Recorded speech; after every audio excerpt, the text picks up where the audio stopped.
signed.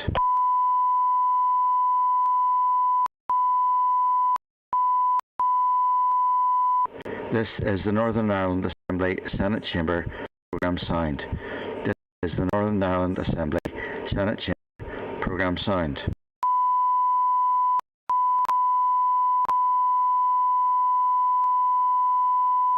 This is the Northern Ireland Assembly Senate Chamber Programme signed. This is the Northern Ireland Assembly Senate Chamber Programme signed.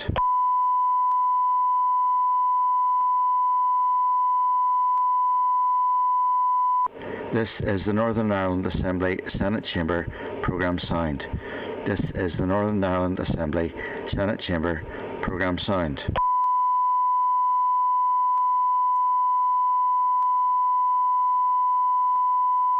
This is the Northern Ireland Assembly Senate Chamber Programme signed. This is the Northern Ireland Assembly Senate Chamber Programme signed.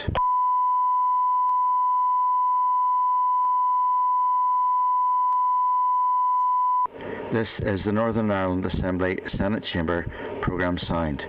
This is the Northern Ireland Assembly Senate Chamber Programme signed.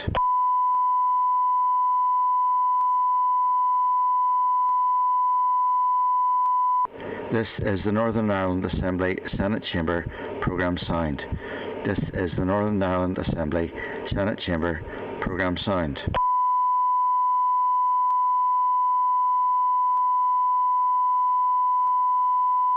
This is the Northern Ireland Assembly Senate Chamber Programme signed. This is the Northern Ireland Assembly Senate Chamber Programme signed.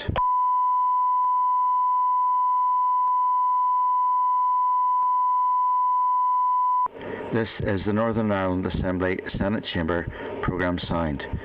This is the Northern Ireland Assembly Senate Chamber Programme signed.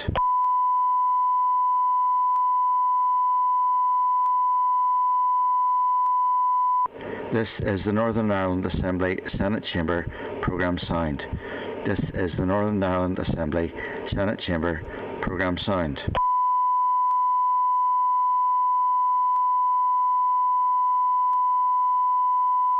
This is the Northern Ireland Assembly Senate Chamber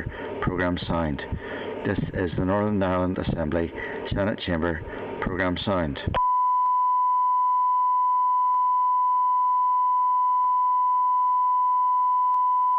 This is the Northern Ireland Assembly Senate Chamber Programme signed. This is the Northern Ireland Assembly Senate Chamber Programme signed. This is the Northern Ireland Assembly Senate Chamber Programme signed.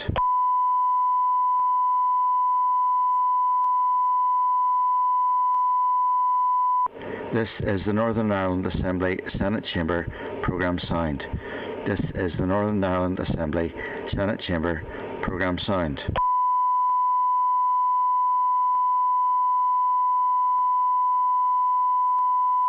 This is the Northern Ireland Assembly Senate Chamber Programme signed. This is the Northern Ireland Assembly Senate Chamber Programme signed.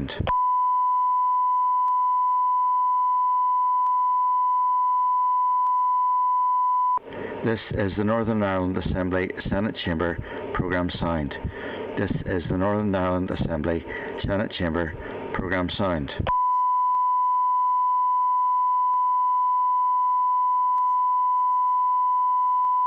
This is the Northern Ireland Assembly Senate Chamber Programme signed. This is the Northern Ireland Assembly Senate Chamber Programme signed.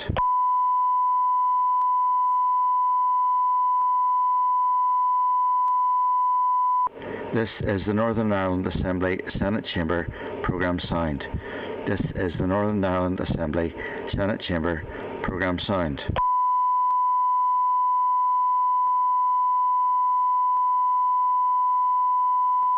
This is the Northern Ireland Assembly Senate Chamber Programme signed. This is the Northern Ireland Assembly Senate Chamber Programme signed.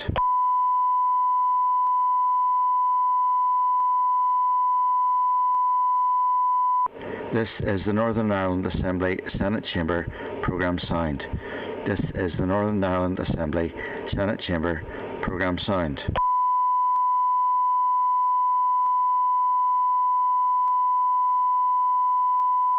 This is the Northern Ireland Assembly Senate Chamber Programme signed.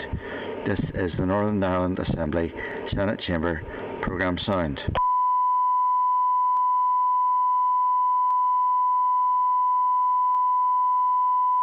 This is the Northern Ireland Assembly Senate Chamber Programme Sound. This is the Northern Ireland Assembly Senate Chamber Programme Sound.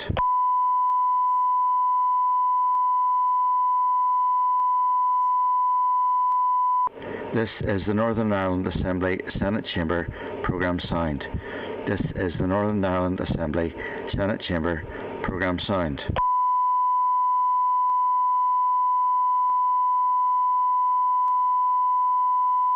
This is the Northern Ireland Assembly Senate Chamber Programme Sound. This is the Northern Ireland Assembly Senate Chamber Programme Sound.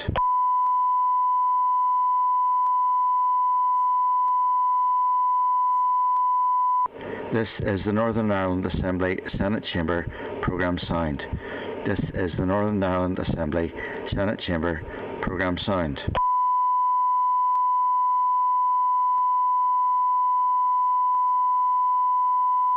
This is the Northern Ireland Assembly Senate Chamber Programme Sound. This is the Northern Ireland Assembly Senate Chamber Programme Sound.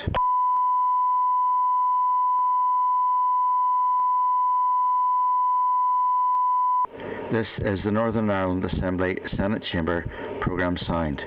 This is the Northern Ireland Assembly Senate Chamber Programme Sound.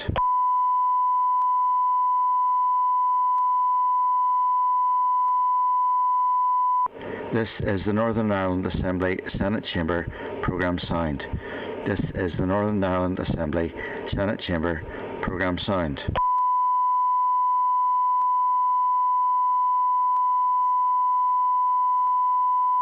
This is the Northern Ireland Assembly Senate Chamber Programme Sound. This is the Northern Ireland Assembly Senate Chamber Programme Sound.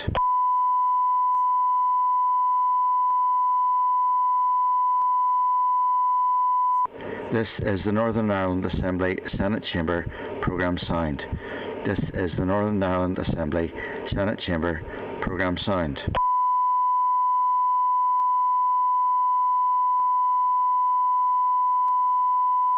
This is the Northern Ireland Assembly Senate Chamber Programme Sound. This is the Northern Ireland Assembly Senate Chamber Programme Sound.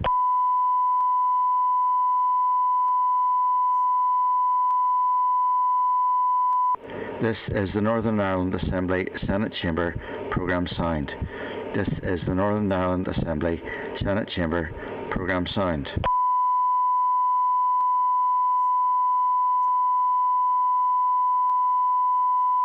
This is the Northern Ireland Assembly Senate Chamber Programme Sound. This is the Northern Ireland Assembly Senate Chamber Programme Sound.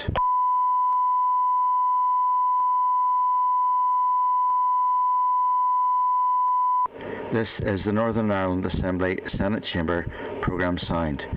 This is the Northern Ireland Assembly Senate Chamber Programme Sound.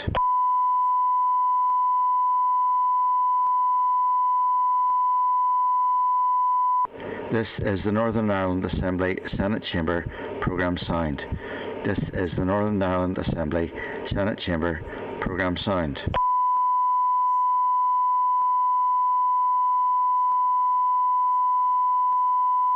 This is the Northern Ireland Assembly Senate Chamber Programme Sound. This is the Northern Ireland Assembly Senate Chamber Programme Sound.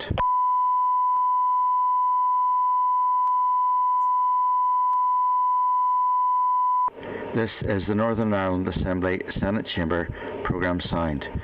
This is the Northern Ireland Assembly Senate Chamber Programme Sound.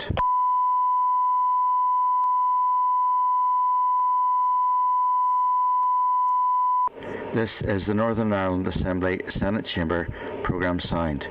This is the Northern Ireland Assembly Senate Chamber Programme Sound.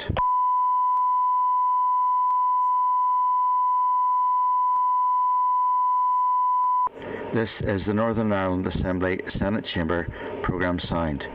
This is the Northern Ireland Assembly Senate Chamber Programme Sound.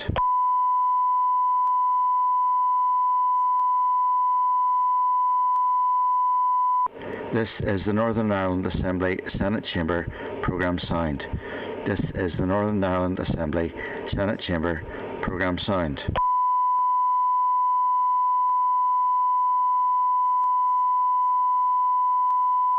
This is the Northern Ireland Assembly Senate Chamber Programme signed. This is the Northern Ireland Assembly Senate Chamber Programme signed.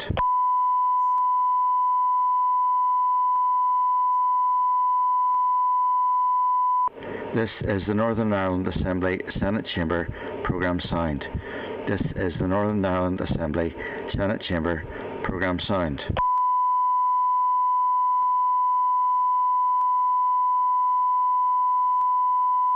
This is the Northern Ireland Assembly Senate Chamber Programme signed.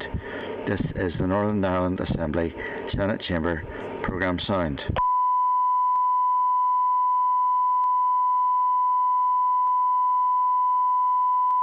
This is the Northern Ireland Assembly Senate Chamber Programme signed. This is the Northern Ireland Assembly Senate Chamber Programme signed.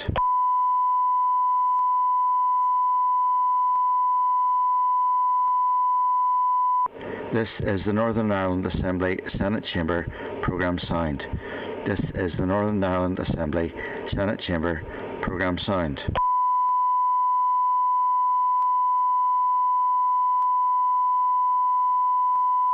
This is the Northern Ireland Assembly Senate Chamber Programme signed.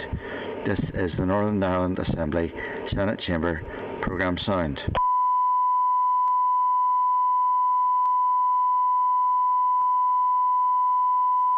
This is the Northern Ireland Assembly Senate Chamber Programme signed. This is the Northern Ireland Assembly Senate Chamber Programme signed.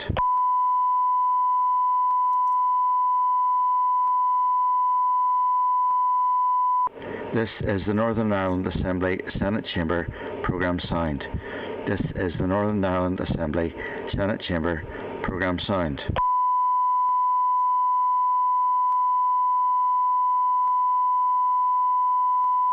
This is the Northern Ireland Assembly Senate Chamber Programme signed. This is the Northern Ireland Assembly Senate Chamber Programme signed.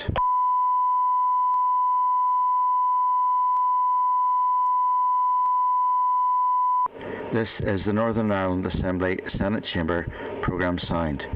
This is the Northern Ireland Assembly Senate Chamber Programme signed.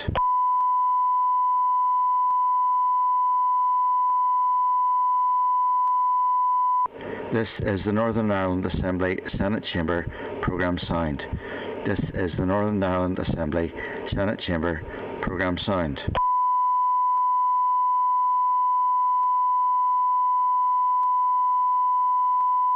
This is the Northern Ireland Assembly Senate Chamber Programme signed. This is the Northern Ireland Assembly Senate Chamber Programme signed.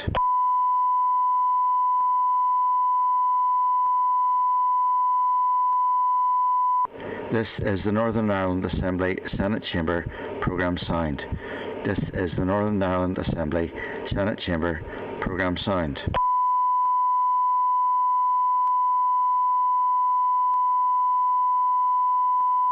This is the Northern Ireland Assembly Senate Chamber Programme signed. This is the Northern Ireland Assembly Senate Chamber Programme signed.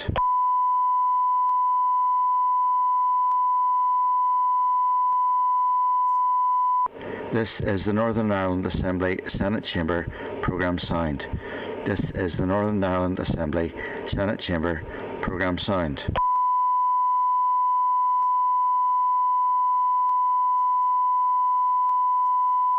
This is the Northern Ireland Assembly Senate Chamber Programme signed.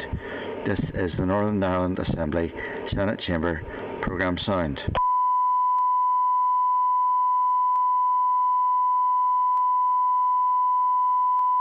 This is the Northern Ireland Assembly Senate Chamber Programme signed. This is the Northern Ireland Assembly Senate Chamber Programme signed.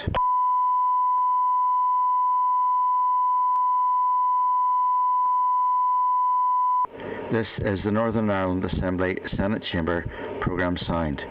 This is the Northern Ireland Assembly Senate Chamber Programme signed.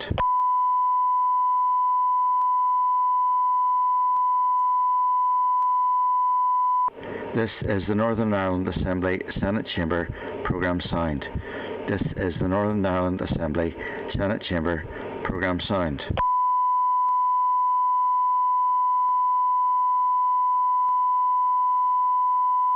This is the Northern Ireland Assembly Senate Chamber Programme signed. This is the Northern Ireland Assembly Senate Chamber Programme signed.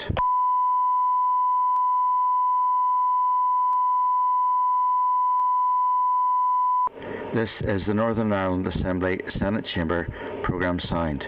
This is the Northern Ireland Assembly Senate Chamber Programme signed.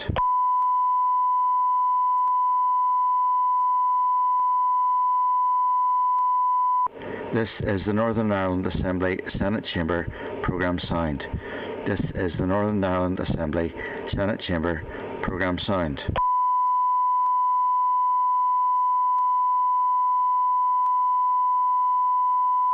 This is the Northern Ireland Assembly Senate Chamber Programme signed. This is the Northern Ireland Assembly Senate Chamber Programme signed.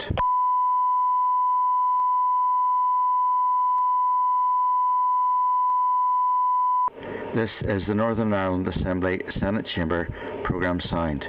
This is the Northern Ireland Assembly Senate Chamber Programme signed.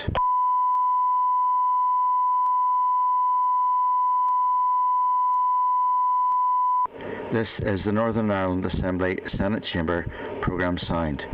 This is the Northern Ireland Assembly Senate Chamber Programme signed.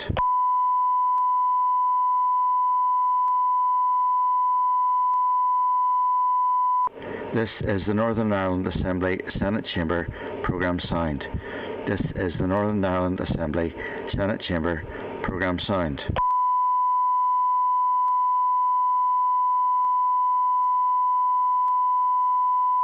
This is the Northern Ireland Assembly Senate Chamber Programme signed. This is the Northern Ireland Assembly Senate Chamber Programme signed.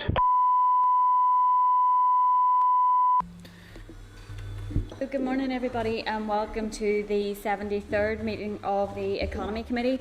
Just to highlight that some members will be attending this morning's meeting via Starleaf and the witnesses for today's briefing will attend via, or some of our witnesses will attend via Starleaf. The meeting will be broadcast live when open to the public and a recording will be made available on the committee's web pages on the Assembly website. The briefing from the Minister will be Hansarded as is normal protocol, and just to remind members to mute their tablet devices by pressing F4 on their tablets.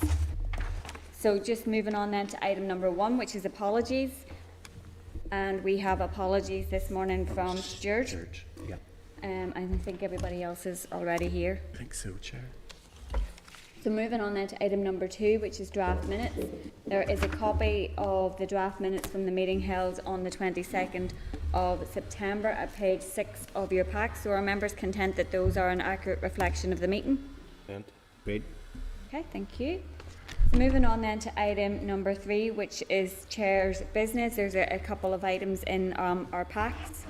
At page 3 of table papers, there is an invite from the City of London Corporation to me as committee chair to meet with its policy chair, Catherine McGuinness, who will be here on the 15th of October.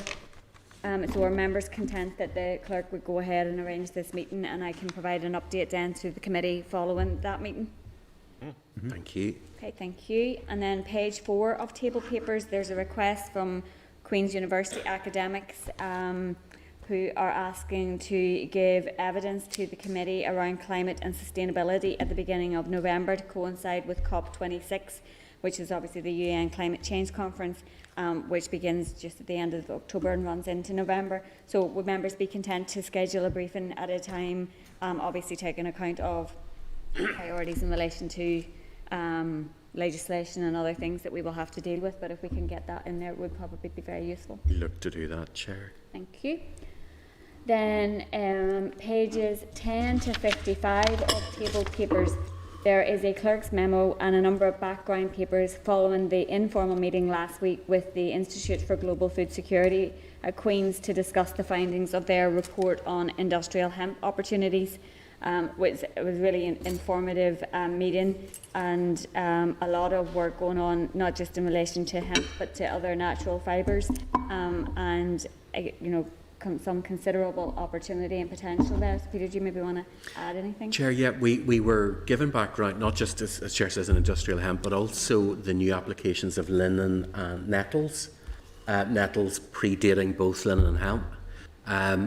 The experts we spoke to are already working with the two universities, with Invest in and with DAERA, and it's really just an opportunity to try and bring together an expert group to look at the applications of fabrics, combining technology, and essentially what they need is funding for a person to set all that up. So if members are content, we would talk to Invest about the work that's already been done, see just exactly how involved they are and how they see that expert group idea. Also writing to the ERA committee to let them know that we're looking at this, because it falls into that remit as well, and then potentially looking to write to the Minister about setting up the expert group. But it's probably best to talk to Invest first and see just what they've done, if members are content. Yes. Thank you. And we had also a couple of proposals in there to write to the ERA Minister and... Chair, what I'll do is once the ERA committee, sorry. Once I've got a sense from Invest what they've done, then we'll bring back the other actions. I can bring back, a report on exactly where they're at. It'll just give us more information to write on. Yeah, no, that's great. Thank you. And then, not in our packs, but the Children's Law Centre has been in touch asking for a meeting to discuss the issues of 16 and 17-year-olds receiving the High Street voucher. Obviously, this is something the committee has discussed and has advocated for. So we can see if we would like to maybe schedule that as an informal meeting to obviously try and accommodate it within the constraints that we are dealing with our own agendas as well. Chair, absolutely. We probably look to do that as an informal meeting, just in terms of scheduling reasonably quickly. Yep. Are members content to do that? Thank you. Okay, so moving on then to item number 4, there is a departmental briefing on the energy strategy, and this briefing will also be Hansarded. There is a clerk's memo at page 16 of our packs, a written briefing from the department on the energy strategy at page 28, a copy of the University of Exeter academics report on energy governance at page 34, and then the PAC report from last week on generating electricity from renewable energy at page 90. So just our officials are already with us, so if I could welcome to the meeting Richard Rogers, who is Head of Energy Group in DFE, Thomas Byrne, who is Director of Energy Strategy in DFE, and Maeve Carmichael from Energy Division DFE. So if I hand over to yourselves to make an opening statement, and then we'll open it up to members for questions. Thanks, Chair, and thanks very much for the opportunity to provide an update on the development of the energy strategy. As members are aware, we've provided a number of previous briefings, and so we'll focus just for a moment on recent developments. It's worth recapping that collaboration has been at the heart of the work that we've done on the strategy over the past 2 years.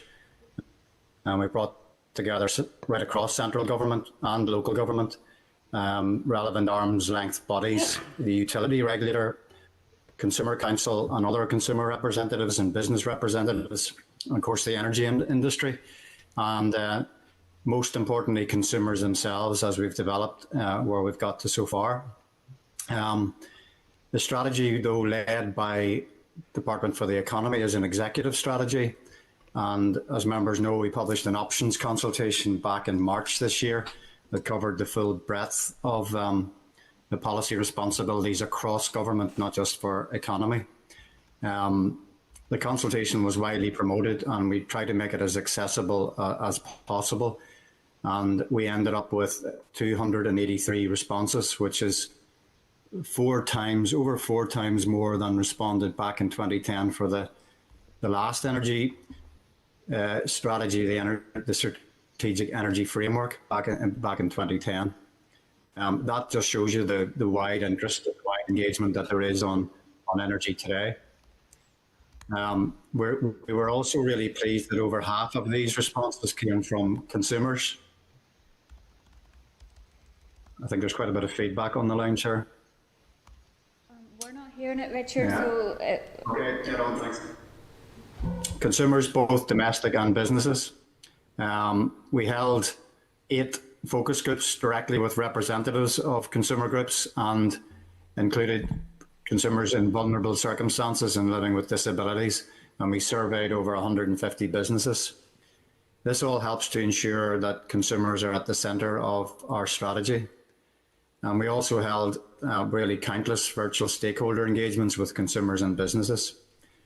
The outcome of the options consultation was that we had overwhelming support for the proposals that we put forward, an average 85% support across the 78 questions.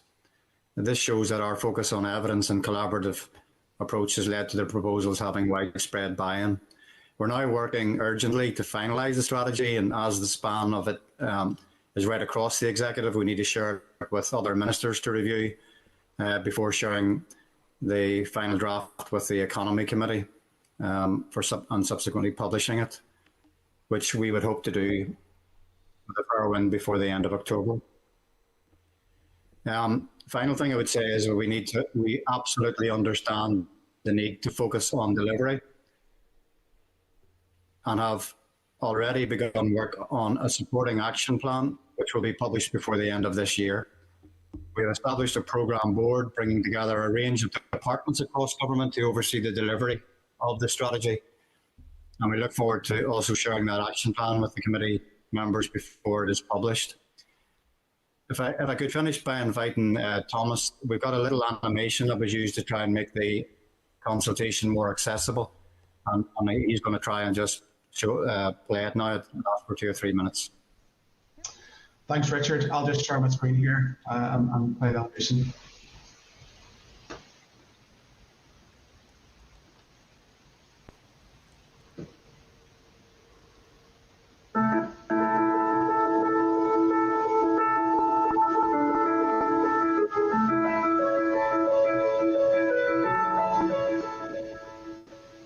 Climate change is a reality facing us all. We must all work together and act now in order to achieve net zero carbon energy by 2050 and secure a greener, healthier and more resilient energy future for everyone. We are developing a new Northern Ireland energy strategy that puts you at the very heart of our plans. We are proud of our magnificent landscape and want to protect this for all who live and work here now and in the future. By working together, we can reduce our carbon emissions and create our energy future, one where we can grow, thrive and prosper on this beautiful land.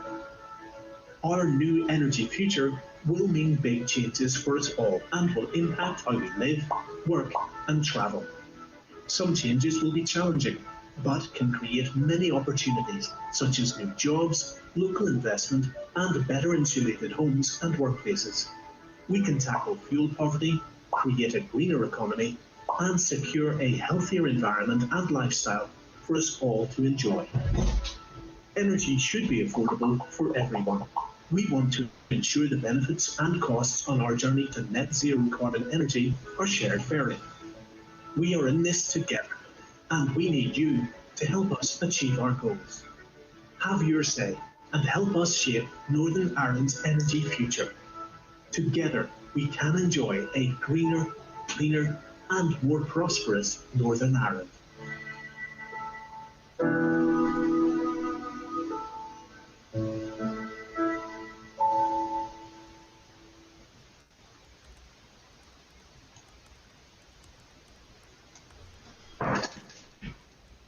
There we go. Thank you very much. okay, thank you. So, are you content to bring it back now to members for some questions? Okay, no, that's great. Thank you. So, obviously, I think the 283 respondents to the consultation does speak to the huge level of interest, and I guess that the context of the climate emergency and the great deal of public discourse around that has obviously impacted the interest, from the general public in responding to the energy strategy, given the role that that's going to play. I'm glad to hear that we were going to hopefully see something before the end of October. That was one of my first questions, was in relation to the time frame around the final version of the strategy. So that's useful to be aware of. The committee will look forward to that. And I guess just looking at recalling some of the questions that were in the consultation document, 79 odd questions, but is there anything in particular in terms of the responses that you would like to highlight? I know there was numerous questions, for example, around having a one-stop shop for energy advice and support. What was the feedback in relation to that? In relation to the types of support schemes or incentives that might be necessary, was there specific feedback in relation to that, or different views even that might be useful for the committee to get some understanding of? Sorry, Thomas, if I just immediately, just a couple of words, and then I'm going to hand over to Thomas for a bit more detail. Chair, there was overwhelming support for the one-stop shop, and I think that's going to be really important about communication and education. And for people who want to do, who actually want to move to zero carbon fuel at homes and in businesses, we do need the right advice. We need people to be able to understand how they're going to do it. As you would imagine, there was widespread support for renewable energy in general and self-sufficient renewable energy in particular.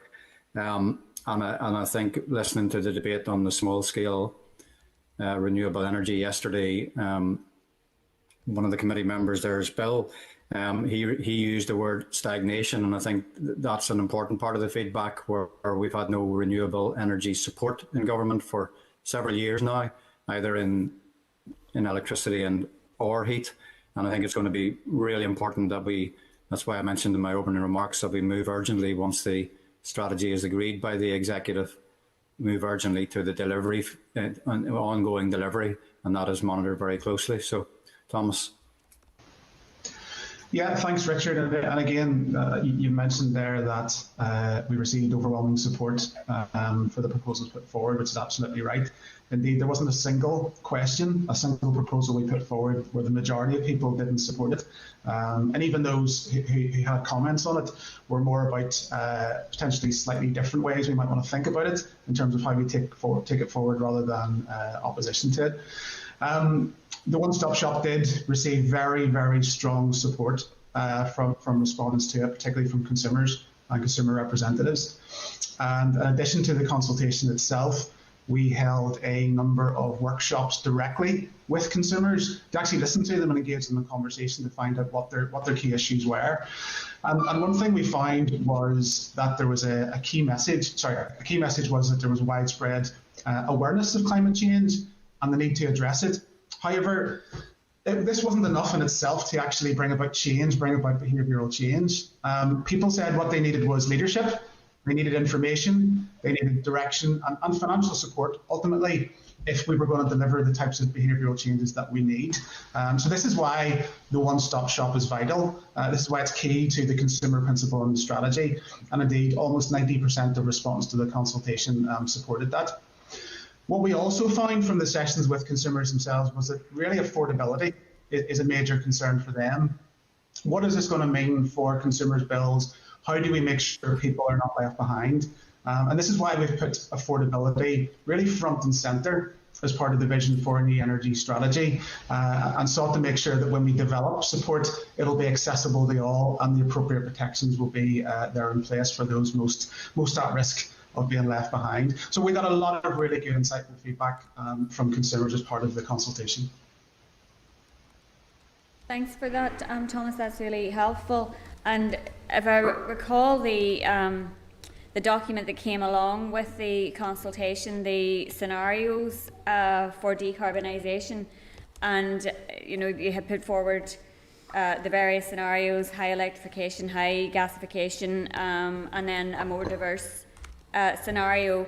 I was just wondering if there's specific feedback in relation to that. Obviously, significant discourse at the minute in relation to, in particular, gas prices, but also other fossil fuel prices that are going through the roof and putting real pressure on particularly low-income families looking into the winter months. And obviously all of us know that this isn't an overnight move away from fossil fuels, but that we are now setting the trajectory for 2030. So just in relation to the kind of feedback in relation to the specific scenarios, and have you kind of landed on what might be the way forward? Yeah, just for again, I'll start on this and then hand over. There is no silver bullet. We've been very clear on that from the beginning, and that's the feedback we get. So we're going to end up, and this is why the Committee for Climate Change referred to a balanced pathway. We've had a really good example this summer of when the wind hasn't blown and it's been very unusually calm in this part of the world, that we do need the backup generation to keep the lights on. So what we're going to need to support the electrification and electrification through renewable electricity is proper storage, whether it's a form of batteries or decarbonised gas. Just to address for one moment the really challenging circumstances we find coming into this winter, and we're certainly very focused on this along with colleagues in particular the Department for the Communities and the Department of Finance, over how to support what has been a significant increase in fossil fuel prices. We had the announcement by Firmus of 35%, and by SSE Electricity, who have a majority of customers in the Greater Belfast area, of 22%, which will apply from the 1st of October. And also very concerningly, the year-on-year increase, according to the Consumer Council weekly survey, the year-on-year increase since last September has been 70% on heating oil prices. So it's going to be really challenging this winter, and we need we're trying to work out how we deliver some short-term support to consumers to be able to heat their homes and keep them healthy during the winter. But that's why Thomas referred to affordability as being really important as we develop this balanced pathway to net zero. The exciting opportunity, I suppose, is that we've been subject for more than 100 years to the volatility of fossil fuels, whether it was initially coal and then oil and gas. And it's this volatility. I mean, Brent crude prices are up to $80 a barrel. That's doubled from $40 a barrel over the past year, and we've seen the consequences of that. The balanced approach to the future, the balanced scenario, if you like, is to try and produce as much energy as possible from our own resources, whether it's wind or solar or hydro or biogas from the land. And that enables us to have a more stably priced energy future. But of course, we also have to remember that it has to be energy efficiency first, because the most cost-effective unit of energy that we use is the one that we don't have to use. So, Thomas, is there anything further, Maeve, you'd like to add? Yeah, thanks, Richard.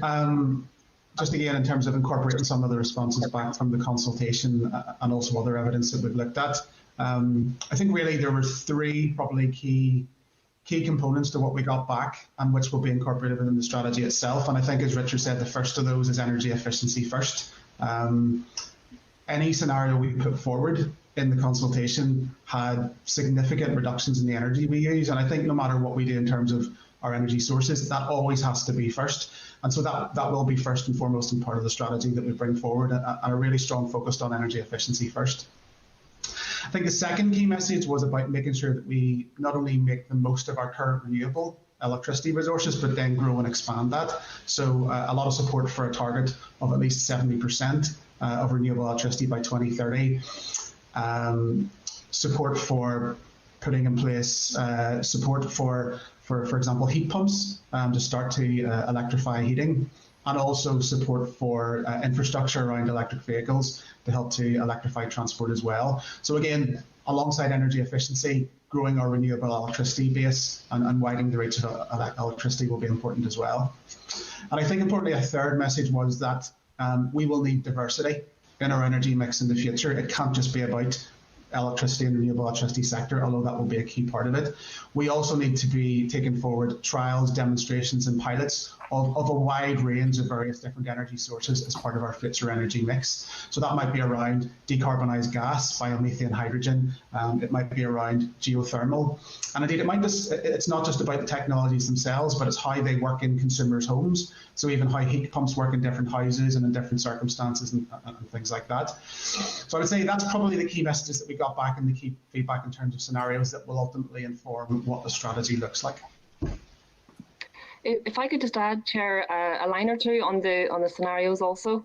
They've been particularly useful in understanding the system as a whole, in the sense that we understand that we have to move to net zero energy, and that impacts across all energy sectors. So it's the first time that scenarios had been developed specifically for Northern Ireland using this model, and has been a very useful tool for communication in terms of policy development, but also communication externally, because what they really help to illustrate is that the trade-offs have to be made when you think of the energy system as a whole. So if you make an ambitious leap forward in one particular sector, that will have impact on others. Similarly, if we pull back on ambition, but in respect of, say, for example, energy efficiency, then more needs to be done elsewhere. So the scenarios themselves, we got very useful feedback from them, and we have refined scenarios for the strategy that will be published shortly, reducing down to effectively modelling a single scenario for 2030. And as with all scenarios, it's modelling, it's asking what ifs, and then refining based on feedback to further scenarios out to 2050. That's all really helpful and I think really important points there, and specifically in relation to the energy efficiency piece and reducing what we actually use in terms of energy is going to be key. I think it's an absolute no-brainer, and I think the point about it being an executive strategy is particularly important in that aspect of it. And if we are going to tackle those high levels of fuel poverty and ensure, Richard, as you said, that people can have warm homes and all of the benefits and necessity that goes with that in relation to health and mental health and everything else. But how is the strategy going to suggest ways that will be achieved, and specifically in terms of how those who are least able to afford it are able to access a specific scheme in relation to energy efficiency for their own homes? The simple answer is absolutely yes, and we need to do more and faster, and that's why it's fundamentally important that we're joined up with the Department for the Communities and the Department of Finance in particular, and also one of the important aspects of this too is linking in the Department of Health, because in the initiative in Belfast, which is been in association with the local healthcare trust. We've been able to target, collectively, people who are the most vulnerable, people who have the colder homes, people who can't afford to do it for themselves. And it's made a big difference. And quite frankly, it actually keeps people out of hospital and actually reduces excess winter death. So, we're really focused on that, and we need to redouble our efforts, because this is not going to be done overnight, unfortunately, but it needs to be a clear plan of action over the coming years. No, thanks for that. I'm going to bring in some other members now for questions, and first up is Sinead. Can we bring Sinead into the spotlight, please, Tommy?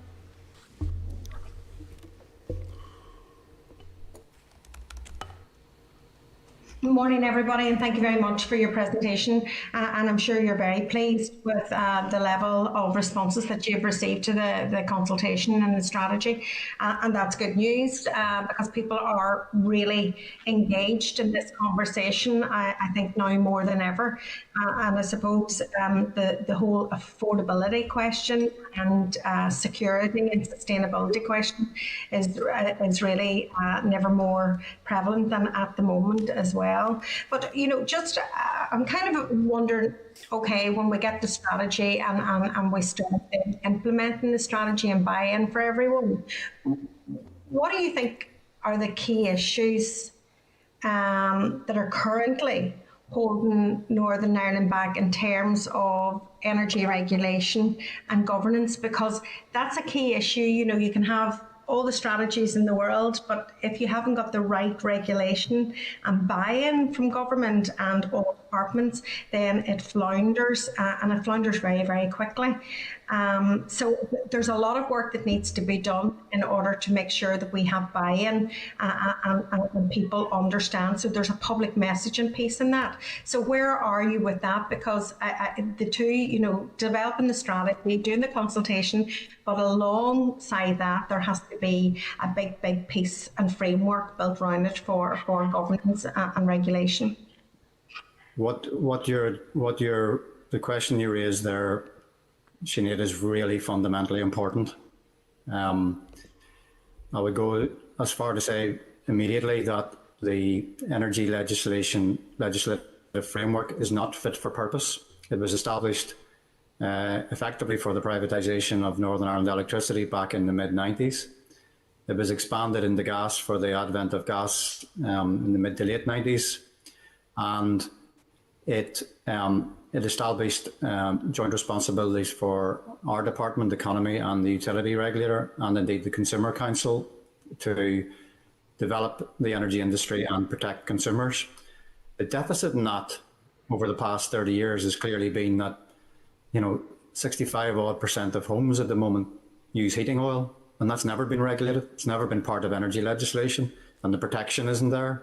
And part of the protection, it's not overly helpful to people whenever gas companies and electricity companies announce price increases, but at least it's subject to the scrutiny of the regulator. So to that extent it works, and we know that the prices that are being charged by effectively the incumbent monopolies of the past are scrutinised and are fair, whereas we rely on the competitive market, which, to be fair, tends to work in the heat and oil sector.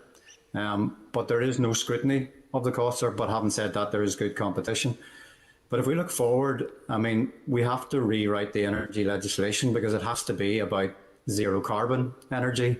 And it is going to take, quite frankly, 2 to 3 years to rewrite energy legislation. And that cannot be an excuse for doing nothing. We have to be doing stuff now, and we recognise that.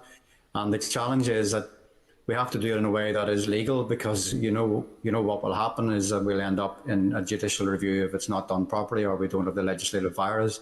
So we've got to tread very carefully through the pathway to deliver stuff today that we can do under the current legislation, while at the same time fundamentally reforming the legislation. And certainly, that will be one of the important work streams that will be in the action plan, and we'll be measured by the output of that. But we desperately need the resource to do that, because as you say, it does need to change. So things, for example, the one-stop shop, things for actually supporting the development of renewable energy, they will have to be explicitly in the new energy legislation. Yeah, we are, and we will continue to be very focused on that. And we certainly don't want it to be a reason why we cannot act in the short term to do the right thing. There's maybe another point. Sorry, Thomas. There might be another point to the question with regards to communication, and it is fundamental. And Thomas did reference earlier the fact that the consumer workshops and the consumer engagement that we've held has told us that there is a dearth of information, of trusted information. There are those who don't know that changes need to be made. There are those who are aware but don't know where to go. They don't know enough about it. The one-stop shop is crucial for that. But beyond the one-stop shop itself, we do understand the need for communication from government, and it's not for the Department for the Economy to do a solo run on communication on these issues.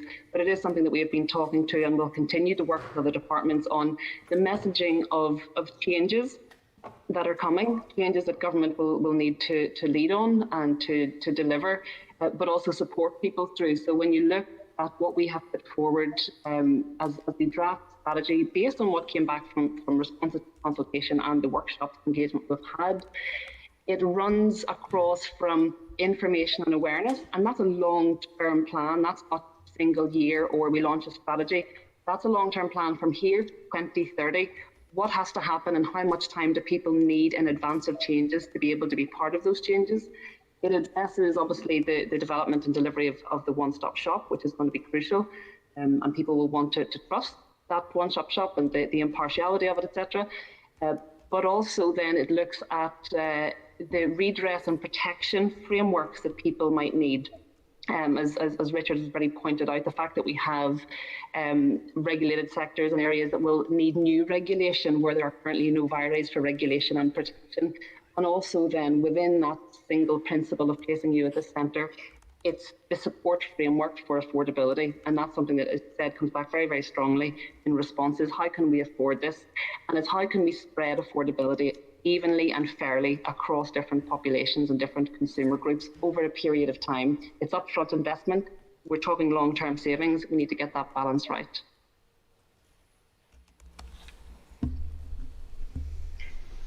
Sorry, can I just come in here a second as well? I take all the points made, but regulations, nothing drives behaviours like regulations, and particularly around building regulations for energy efficiency in our homes.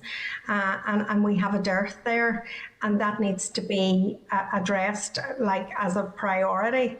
And I know this is not an easy thing to do, and it doesn't happen overnight, but it has to be a priority in order to drive the efficiencies that we actually need, and to make sure that we're building homes for the future rather than building homes now that are no longer fit for purpose once we actually enact and move forward with our new energy strategy and new energy policies, because the actions that we take today will have an influence on our targets of tomorrow.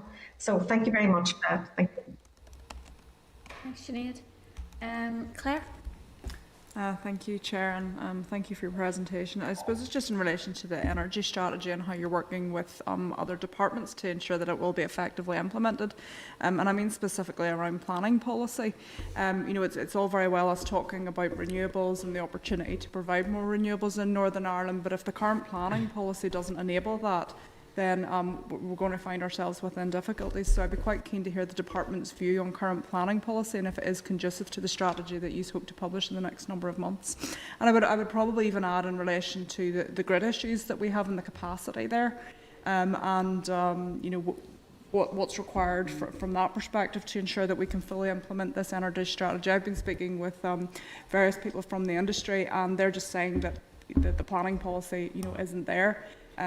I've written to the Department for Infrastructure. They're telling me that the Minister just doesn't get it. So I'd be keen to hear the Department for Economy's view on this in terms of how it works with their strategy. Thank you. If I could just start on the issue of the grid and then ask Thomas to pick up on the issue of planning and the engagement the ongoing engagement we have with the Department for Infrastructure.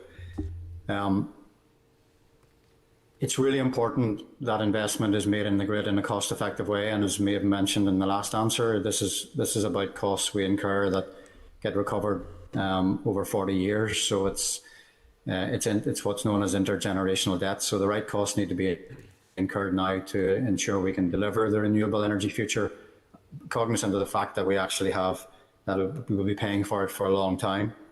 There is very, very helpfully really good ongoing engagement between NIE Networks, who obviously own and run the monopoly distribution electricity network, and it is subject to intense regulatory scrutiny. So the conversation between the utility regulator and NIE has looked to ensure that the grid is fit for purpose and investment can be brought forward during the decade between now and 2030 to ensure that we can bring forward and accelerate electrification, for example, for electric vehicles and for heat pumps that has been mentioned already. So to try and give you some comfort, there's really good engagement ongoing between the network monopoly, NIE Networks, and the utility regulator. And another aspect that they're looking at, the potential for review, is on connection charges. And again, you're probably aware we've had feedback as well about, we need fair connection charges, and that maybe the current policy isn't fair, so that is being reviewed as well. If I asked Thomas then just to mention what the really big issue of planning policy, which will enable us to move faster towards renewable mix.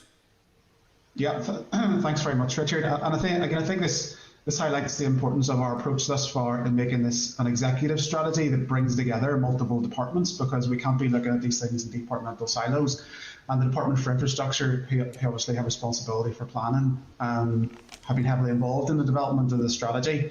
Indeed, I think what's really important is that as we develop policies in this space, we do it together across government, rather than one doing it in one area and the other trying to play catch up.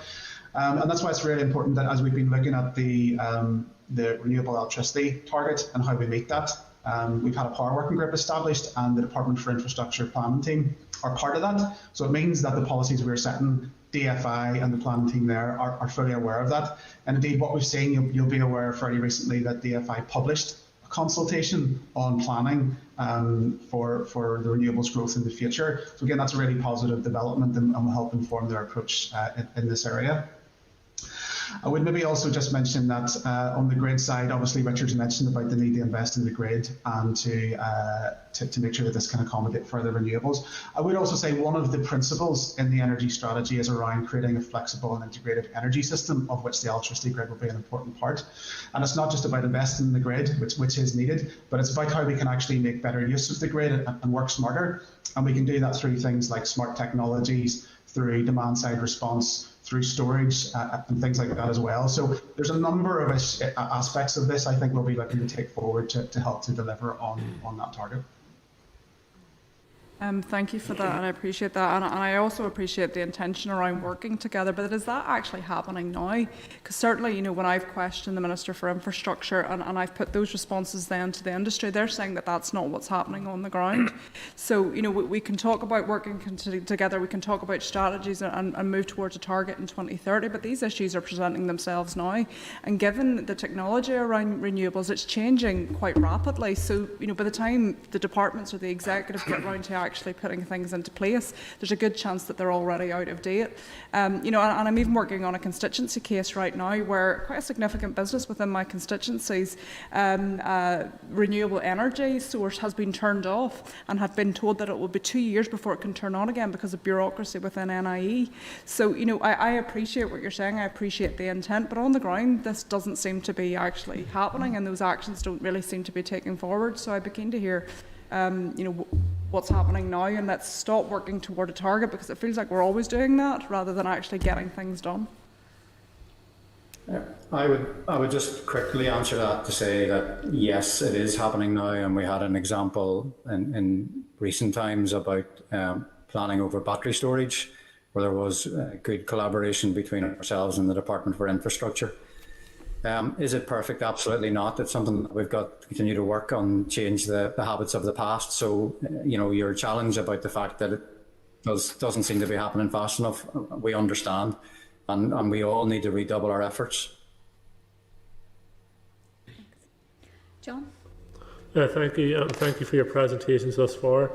I noted a story on RTE this morning that the regulator there is warning that there could be supply shortfalls in the southern market over the next 5 years as a result of an increase in demand on electricity. It may also be as a result of poor planning on their behalf in terms of infrastructure and energy provision. But what is the estimated increase or potential demand on electricity demand in the time ahead in the next 5 years? What's the potential increase of demand? And are we confident that we are able to meet that demand? Sorry. Yeah. No. Sorry.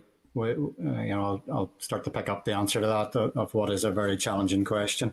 Today, EirGrid and Sony issued their annual look forward, their capacity statement, and that's something they're obliged to do by the regulations both in Northern Ireland here and down south.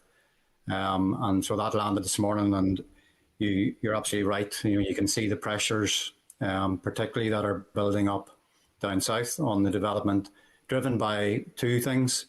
The development of significant load increase through data centres, where there are now, I think the figure I read was 67 data centres. Some of them are quite large, and many of those data centres haven't come with the energy supply. And so that's putting pressure on the electricity capacity. And secondly, There is a retirement of some significant fossil fuel plant down there, including the peat generator, which is, putting the pressure on the supply side. That has a small impact on us at the moment, in as much as sometimes we might want to import electricity through the north-south interconnector, and it might not be there. But we've also got the resilience of the east-west interconnector from Wales across to Ireland, and also the Moyle interconnector from Scotland into Northern Ireland. It's all about a balance. You asked the question about growth in Northern Ireland. We would start by saying energy efficiency first will mean that there'll be a reduction to some degree of electricity demand along the way, but also there'll be an increase in demand due to electric vehicles, which will be driven by the motor manufacturers. And we can already see that starting to happen now more readily on the streets, and also through heat pump technology and the electrification of heat. So there will be growth, and certainly one of the interesting things is that the target now, which was out in the options consultation, that was very well supported, 70% renewable electricity by 2030, will require at least 1,000 megawatts of new renewable electricity capacity.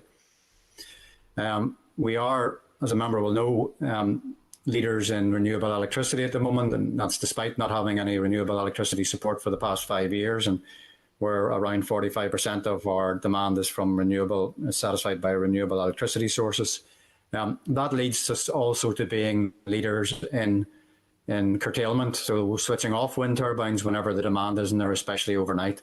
And that's where the balance system we talked about and getting involved with the hydrogen production is quite interesting, because it's potentially a storage of energy rather than just switching off the wind turbine and making it useful. But as we grow the capacity to get to 70%, well, then there's a risk of additional curtailment and additional redundancy, and that's where the balance system is going to be really important. So I think, to answer your question in the round, we would expect that by achieving the 70% by 2030 through renewable electricity, we'll meet, and more than meet, the increased demand, but also be able to test quickly. The balance system have been able to use both battery storage and hydrogen storage to effectively keep the lights on. And I think it's really important, because that's where the reports go to this morning. The first and most important thing is to keep the lights on. The second and most important thing is that it needs to be affordable, people can pay. And the third most important thing is that we ultimately get the decarbonisation of the whole energy mix. Okay, which leads you on to my next question.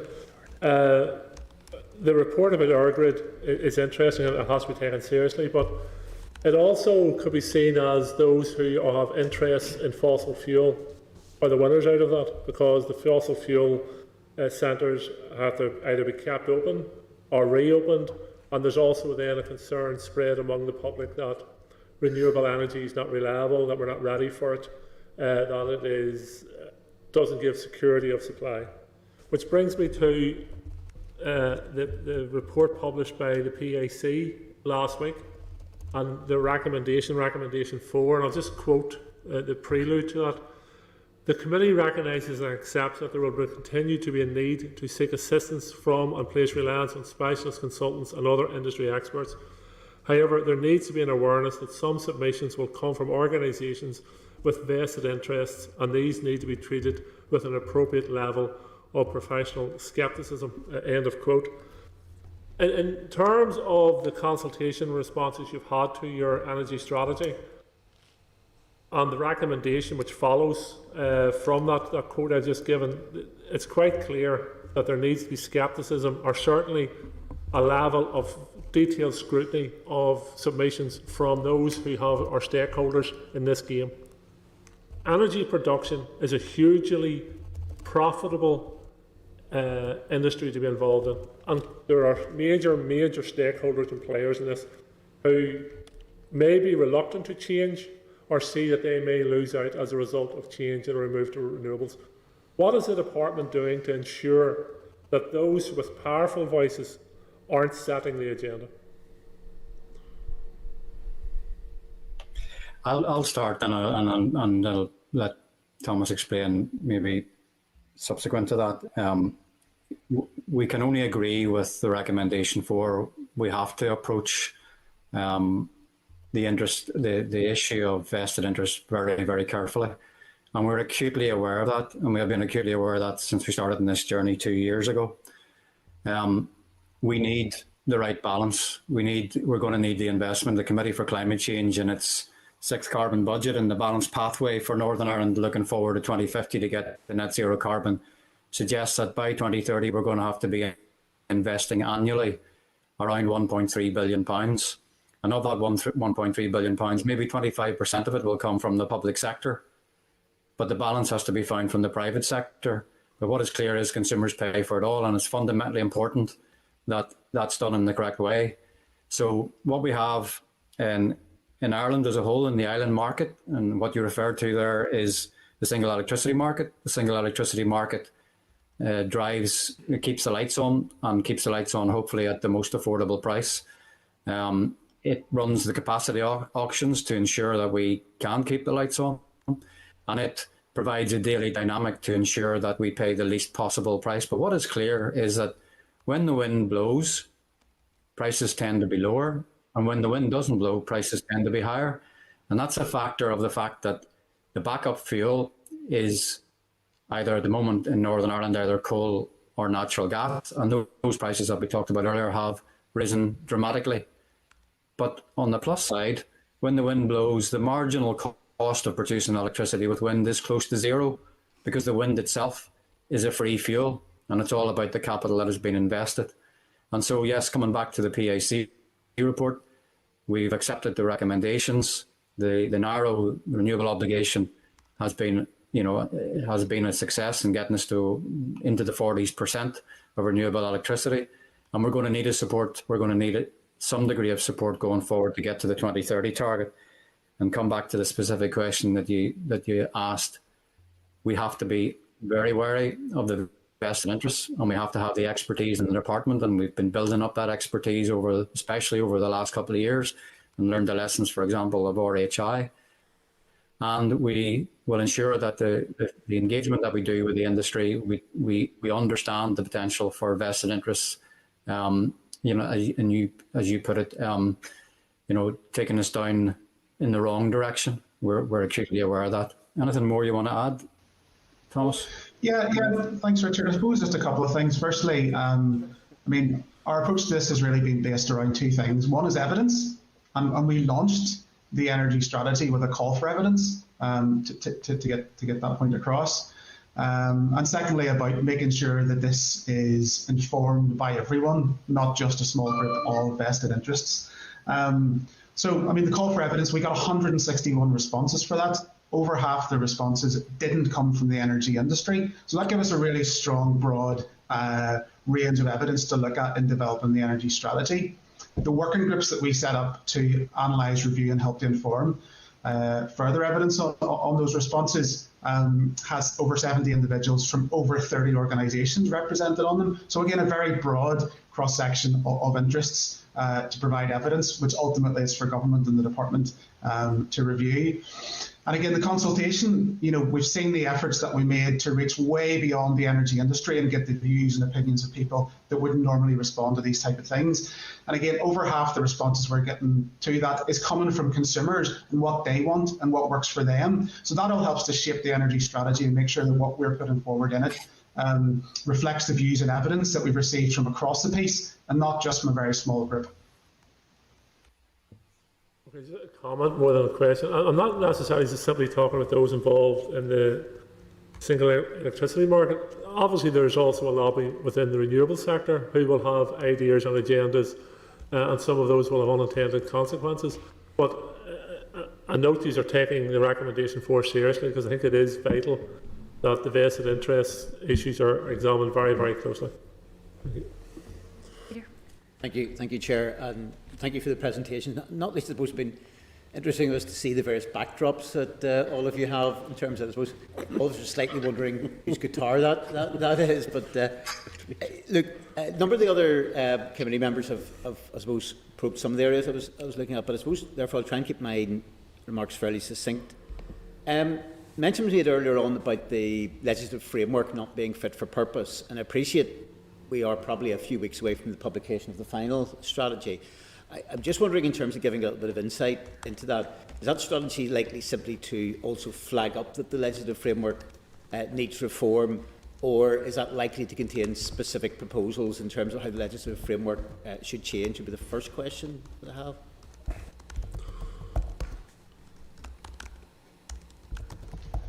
Yeah, thank you. I'll comment on that. What I would say is legislation has been identified as one of the key priorities for us to deliver on this strategy.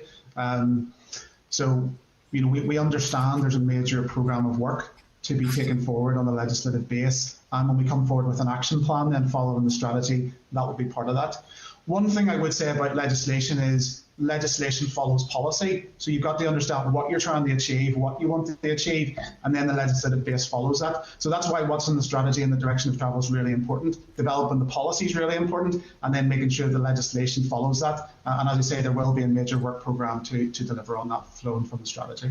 So yeah, from that point of view, and if I could just qualify the statement about fit for purpose. I mean, it's fit for purpose for the electricity and gas industry as today.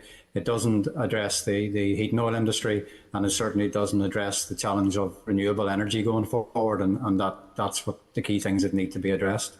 No, that's right. Well, I suppose the issue about it being to some extent incomplete. I suppose to pick up the other point, which I know a number of members have picked up on, which is the importance of collaboration, which is very much at the heart of what you have planned. And again, the experience with government, I suppose there's two bits. Maybe I'll ask them sort of simultaneously. I note, for instance, you've got the cross-departmental working group, the project team. I think you indicated you've had 9 meetings of that. But again, sometimes can be I suppose, quite often see where collaboration is required. Within various strands of government at times, there can be two areas where things fall down on. First of all, that you get a situation where either on the one hand, the lead department will be very committed to this, trying to achieve particular objectives, but to some extent it's seen as quite a secondary issue for other departments. And therefore there can be a frustration in government sometimes that whatever the lead department wants to do, it can then find external factors coming in effectively and blocking it. So I suppose the first element is to what extent, and I know Claire earlier on, for instance, touched on the issue of planning, to take one example, to what extent will the delivery of the energy strategy be dependent upon the input directly from other departments, or to what extent can it really be driven from economy? And I suppose the second fallback, which again Claire touched on, again the experience is that quite often it's relatively easy to get people at the centre of departments round the same table, agreeing the same strategic objectives, but quite often where it falls apart will be what the delivery on the ground is, that the practitioners on the ground aren't necessarily operating with the same level of collaboration or urgency within that. So are you developing mechanisms to try to make sure that you can sustain that push for delivery on the ground, and indeed a level of monitoring of that to make sure it happens? Because we've seen it happen on a number of things, I think most notably at times in the past on, say, some of the issues around children's cooperation side of things, where there's been a drive, there's been acceptance at that level at top, but whenever sometimes the practitioners trying to put the jigsaw together at the bottom are not quite operating on the same page as maybe those at the upper echelons of government policy.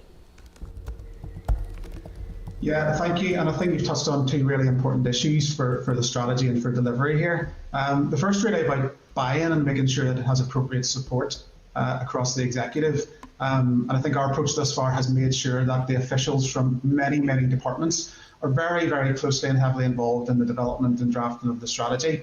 I think that's why it's really important that it's not a DFE strategy, it's an executive strategy that all ministers sign up to. And I think that will drive then the support and buy-in across the executive, making sure that it isn't primary for one department and secondary for another. It's a priority for the executive.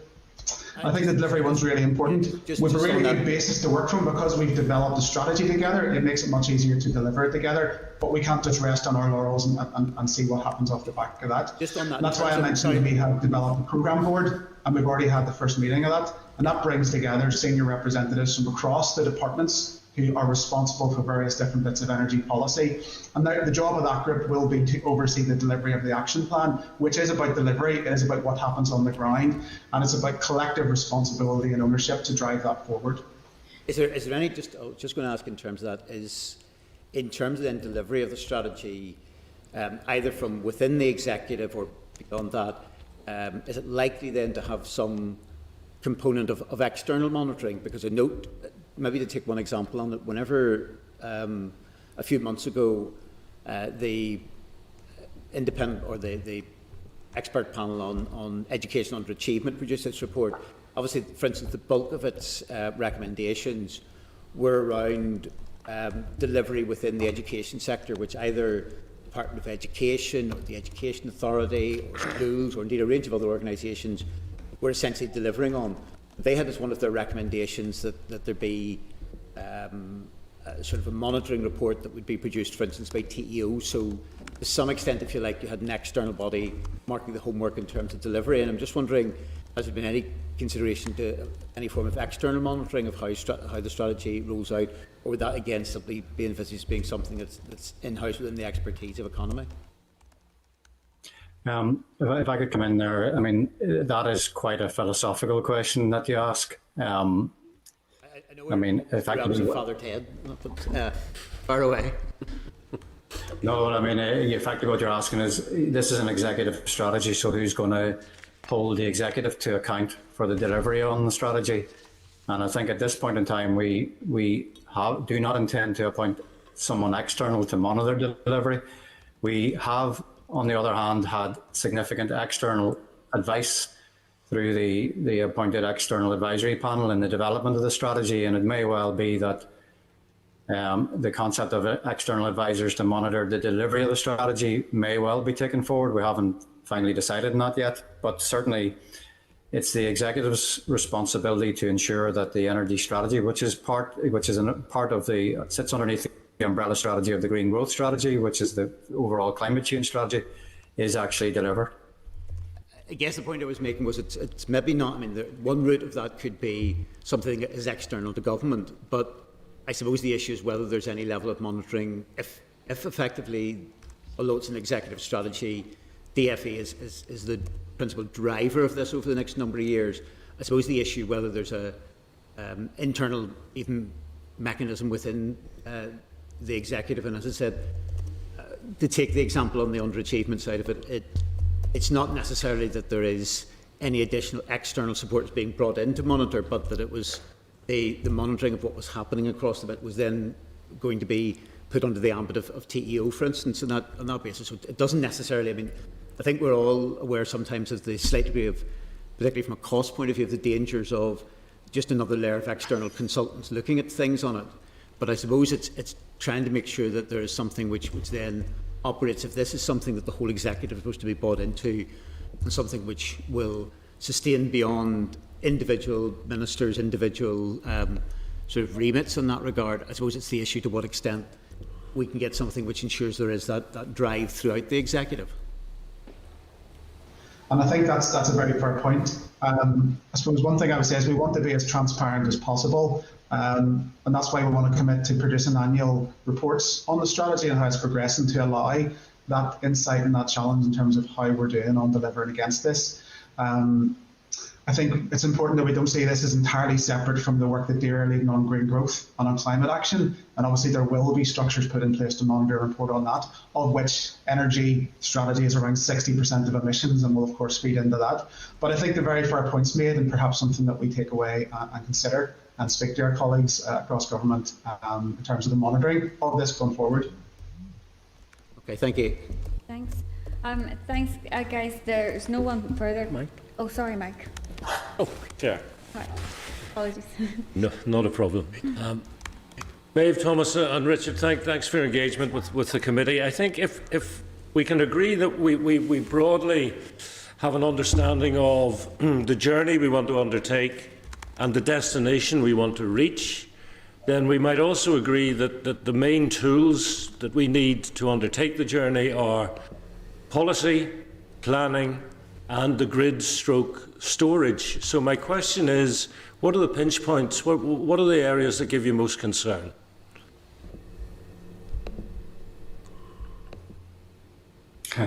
I'll maybe start by saying all of the above. As the member says, this is a very complex area, and we've done our best to slice it and dice it in a way that is understandable more widely, and we're able to talk to the various entities right across government who will be responsible for the delivery of the various parts to come together to what is effectively net zero. And I think you've captured it quite well there, that it's all about policy planning and the enabling infrastructure. Thomas, is it, what keeps you awake at night? So yeah, I mean, I guess one of the important things here, I think, for us as we take this forward is it's going to need very significant investment. And we know that investment will pay off. It will deliver against decarbonisation and it will deliver against affordability. But we need to do this in a way that is cost effective, that is value for money, and that is distributed right across the various different groups. And I suppose there are the challenges. If money and value for money is no object, we can do anything at any time, but it is a really important part of this. And so I guess it's that trajectory, it's how we identify the cost-effective trajectory, the way forward, the most clever ways to set up the policies and supports that will be needed to do it. And I think that's why this is an ongoing process to not only understand the direction of travel and where we want to get to, but actually what's the detail of the policies that we need to set up and continue to develop those over a period of time to really refine them and get them right. Well, I would actually add a further to the policy planning grid and cash, and that's back to the communication aspect. What we are talking about here, it's a strategy. Lots of people agree with what we're doing at a high level in that strategy. They want to see action, they want leadership, they want net zero, they want that climate for future generations. There's no argument really across all of that. But what we're really talking about when we deliver the strategy is changes to people's lives. And at the moment, I think an awful lot of people, and we get this feedback from consumers even recently in the workshops and engagement we've had, people see action on climate as something that they'll watch from the sidelines. So there's something of an audience to changes that are coming. We will, as government, we have to do the heavy lifting. We have to put the infrastructure in place. We have to ensure that the policies are there and ready for people, that the advice is ready for people to access, and it's advice and information that they can easily find no matter where they live. But at the end of the day, it will mean changes to people's lives, to how they travel around, how they get to work, whether they go to work in some cases, or whether they sit at home, as we all are, and their homes. And I think this is where we're going to face our biggest communications challenge. People are very comfortable in their homes, and if they have a nice home, they don't necessarily want to see floors taken up or new pipes put in. And these are the changes we're talking about. It's actual real changes to people's homes. So I would add communication and awareness raising and buy-in with right across the general public. That's domestic consumers, it's businesses and beyond.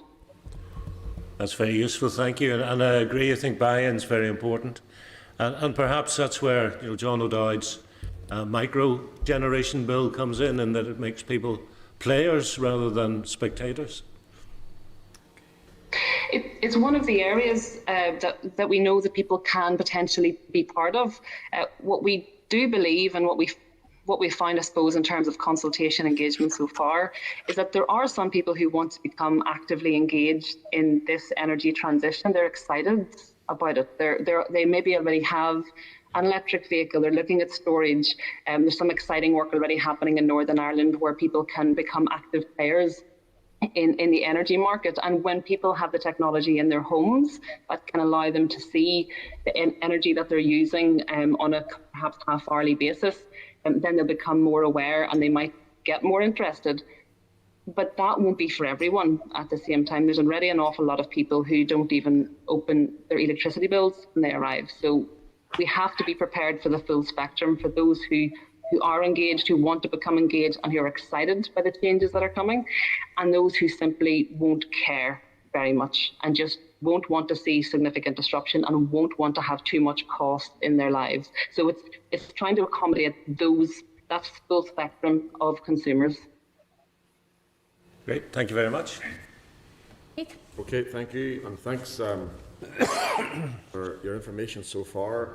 My question relates to a point that Claire had raised regarding connection charges, and it was obviously discussed yesterday at Jones Mill, as we referred at this stage.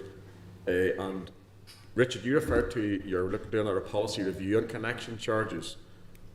What's the timeline and all that, and at what point will then it become affordable for people to do more connections to the grid for whatever reason, whether it be renewables or new buildings or the industry, etc. So how long is that review going to take, and what's it going to mean at the end of it, and how do you take the monopoly away from who currently has it?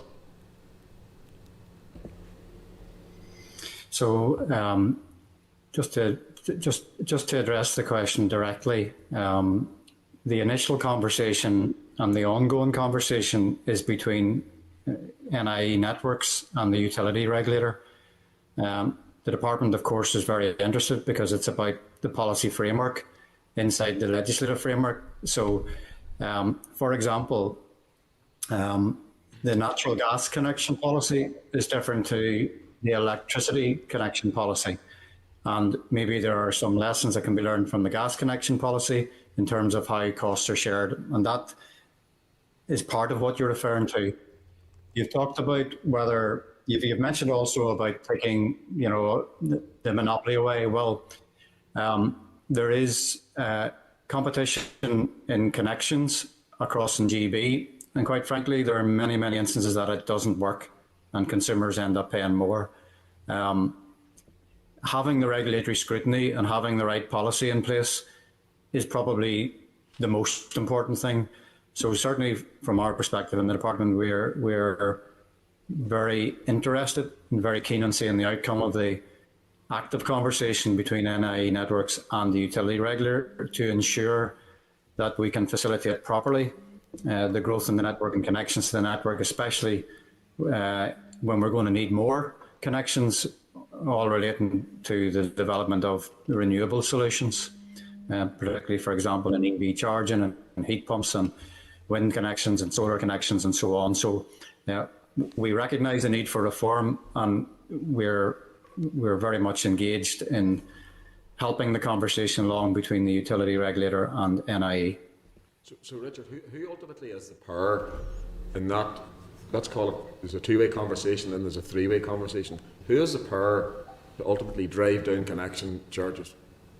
Is that? That's a decision for the utility regulator. But they may come to the department for some comfort in terms of how that there may, if they decide there needs to be some reform, and in advance of any legislative reform, then they may come to the department for some advice and comfort. So, it is a three-way conversation, but it's primarily a decision for the utility regulator at this time. At what point, and you may not know the answer to this to be fair, but at what point do you see the utility regulator come into the department? Because we assume they're going to come and say it's too costly for connection charges. So have you any guesstimated timeline on that, do you think, or will that happen? Well, it's a live conversation is all I could say. So sooner rather than later.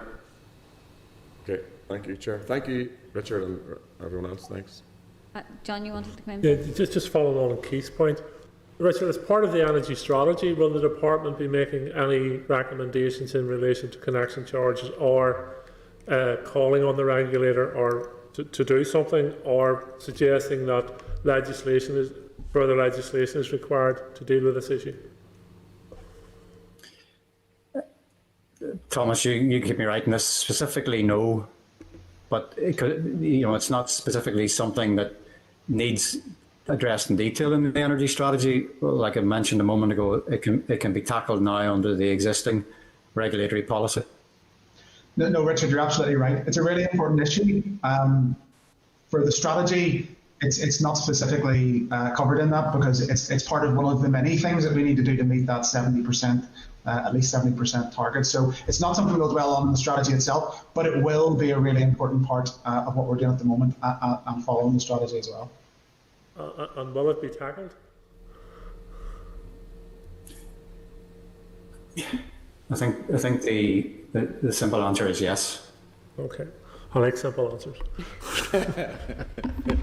I just have two quick questions I wanted to pick up on, and they came from Peter's questions, just around the role of the one-stop shop, do you see that as having an advisory role to the department, to the executive in relation to energy going forward? And do you see it being along the lines of the SEAI in the south? And then the second question is around the kind of the legislation and the legislative framework in energy in general, but specifically in terms of the obligations of the utility regulator, and one of them still remains to promote the development of the gas industry. And certainly in my own view, I don't think that's particularly appropriate at this point, given all of the issues in relation to gas prices, but also in terms of giving them a specific duty to promote decarbonisation. Are those things that can be done in the immediacy, or is those things also going to have to, be part of that, what you described as a couple of years to get the type of legislation in place that is needed? If I could ask Thomas to address the first question, and I'll come back about the promotion of the gas industry point, if that's okay. Yeah. No, thanks, Richard. And as I said, the proposals we put forward for the one-stop shop and the consultation were really strongly supported by almost 90% of respondents to it. In our engagement with consumers, we've seen the types of things that they need, that information, awareness and support, and the benefits that doing that through a one-stop shop, one person you go to speak about these things that is impartial, that you can trust, and how important that'll be for driving forward the energy transition. So I think primarily the focus of a one-stop shop would be for consumers, because that's really where the big task is in driving some of the behavioural change that Maeve talked about. You mentioned the SEAI. It is a really good best practice model of what can be done in this space. But we've reviewed a number of those. We've looked at SEAI, but there's also some really good things that are happening across in England, Scotland and Wales as well, and various different organisations happy that happen there. So there are good examples out there that we can lift from here in Northern Ireland on that front. And then turning to the natural gas question, starting with prices, the price impacts this winter we talked about at the beginning of this session are really concerning. And it's not just a natural gas challenge, it's a natural gas and a heating oil challenge. And I mentioned the terrible 70% year-on-year increase in heating oil prices, and that sits alongside the 35 and 22% increases in natural gas. This is not good for consumers, especially lower income consumers this winter. In terms of promoting the gas industry, what is clear, the facts, and Thomas talked about evidence-based. When someone switches from an inefficient heating oil boiler to a modern natural gas system, they reduce their carbon footprint by the best part of 50%. So it's on the decarbonisation pathway. Of course, natural gas is still a fossil fuel. What this summer has told us is that when the wind doesn't blow, then we need to be able to produce electricity from a thermal plant. So it's likely, one of the big challenges that has been experienced across Europe, especially in Germany, is that peak electricity demand tends to happen on a January day when it's dark and it's cold. And if that happens to coincide with what the Germans call Dunkelflaute, i.e. there is no wind, then there is a challenge of keeping the lights on. And as we said at the beginning, keeping the lights on is the first priority. Affordability is the second priority, and decarbonisation is the third priority. At the moment, in the balanced pathway, there is a position for a decarbonised gas, providing the storage or keeping the lights on. So whenever the wind is blowing, we can store electricity in batteries, but that tends to be short term, or we can store the energy in gas by converting the electricity to gas, a decarbonised gas, which is where green hydrogen comes in. So in principle, the continued development of the gas industry is on the pathway, but it will only remain on the pathway providing that moves to decarbonised gas, that is gas without the carbon. And that's where the latest kind of thinking with the Committee for Climate Change and others is the concept of a hybrid heat pump, where most homes would provide their base load from electricity, and then whenever the electricity demand is there and the wind isn't there, they would provide it with decarbonised gas. So the one of the potential pathways to the future is that the gas system will be there for storage. Less gas will be used, but it'll be there to support and keep the lights on and keep homes warm whenever the wind doesn't blow. Now, obviously, if we don't get to the point of having enough decarbonised gas, then the answer will be slightly different to that. But as things stand at the moment, it is the right thing to continue to see the development of the gas industry because it supports the decarbonisation pathway. And then just specifically, Richard, on the legislation that's required, and my opinion would be required to be specific in relation to decarbonised gas, if that is the way that is being put forward by the department, but also in relation to giving the utility regulator an obligation in terms of decarbonisation, because the decisions that are being taken now by the utility regulator in terms also of investment in infrastructure are based on the obligations that they currently have, and it's not fit for purpose in terms of moving towards net zero. And the point that you make is really important, and look forward to coming back to the committee sooner rather than later to talk about the legislative changes that are needed to support decarbonisation across the energy mix, across the integrated energy system on power, heat and transport. Okay, thank you. Look, I think that's everything for today, so we will look forward to having you back hopefully at the end of October or beginning of November in relation to the publication of the strategy. So thanks for your time this morning. Thank you. Thank you. Thank you. Okay, so I don't know if we have anything to... Chair, we are looking at scheduling in both the Utility Regulator and the Consumer Council, because as has been pointed out by a number of members, they will have a role going forward in this. And it would be useful to hear their views in the conversations they're already having with the department. So we're trying to schedule those in, preferably before we get the department coming back with their final options for the executive. That will mean in the next number of weeks. Okay. No, that's dead on. Okay, members, so we'll move on to our next briefing on October monitoring.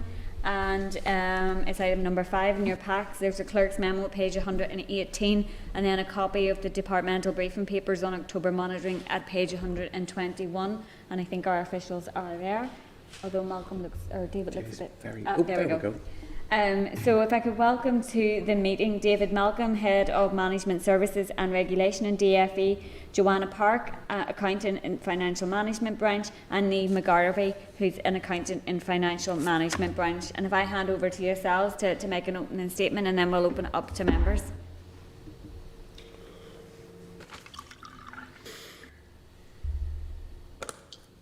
Oh, I think David might be on mute.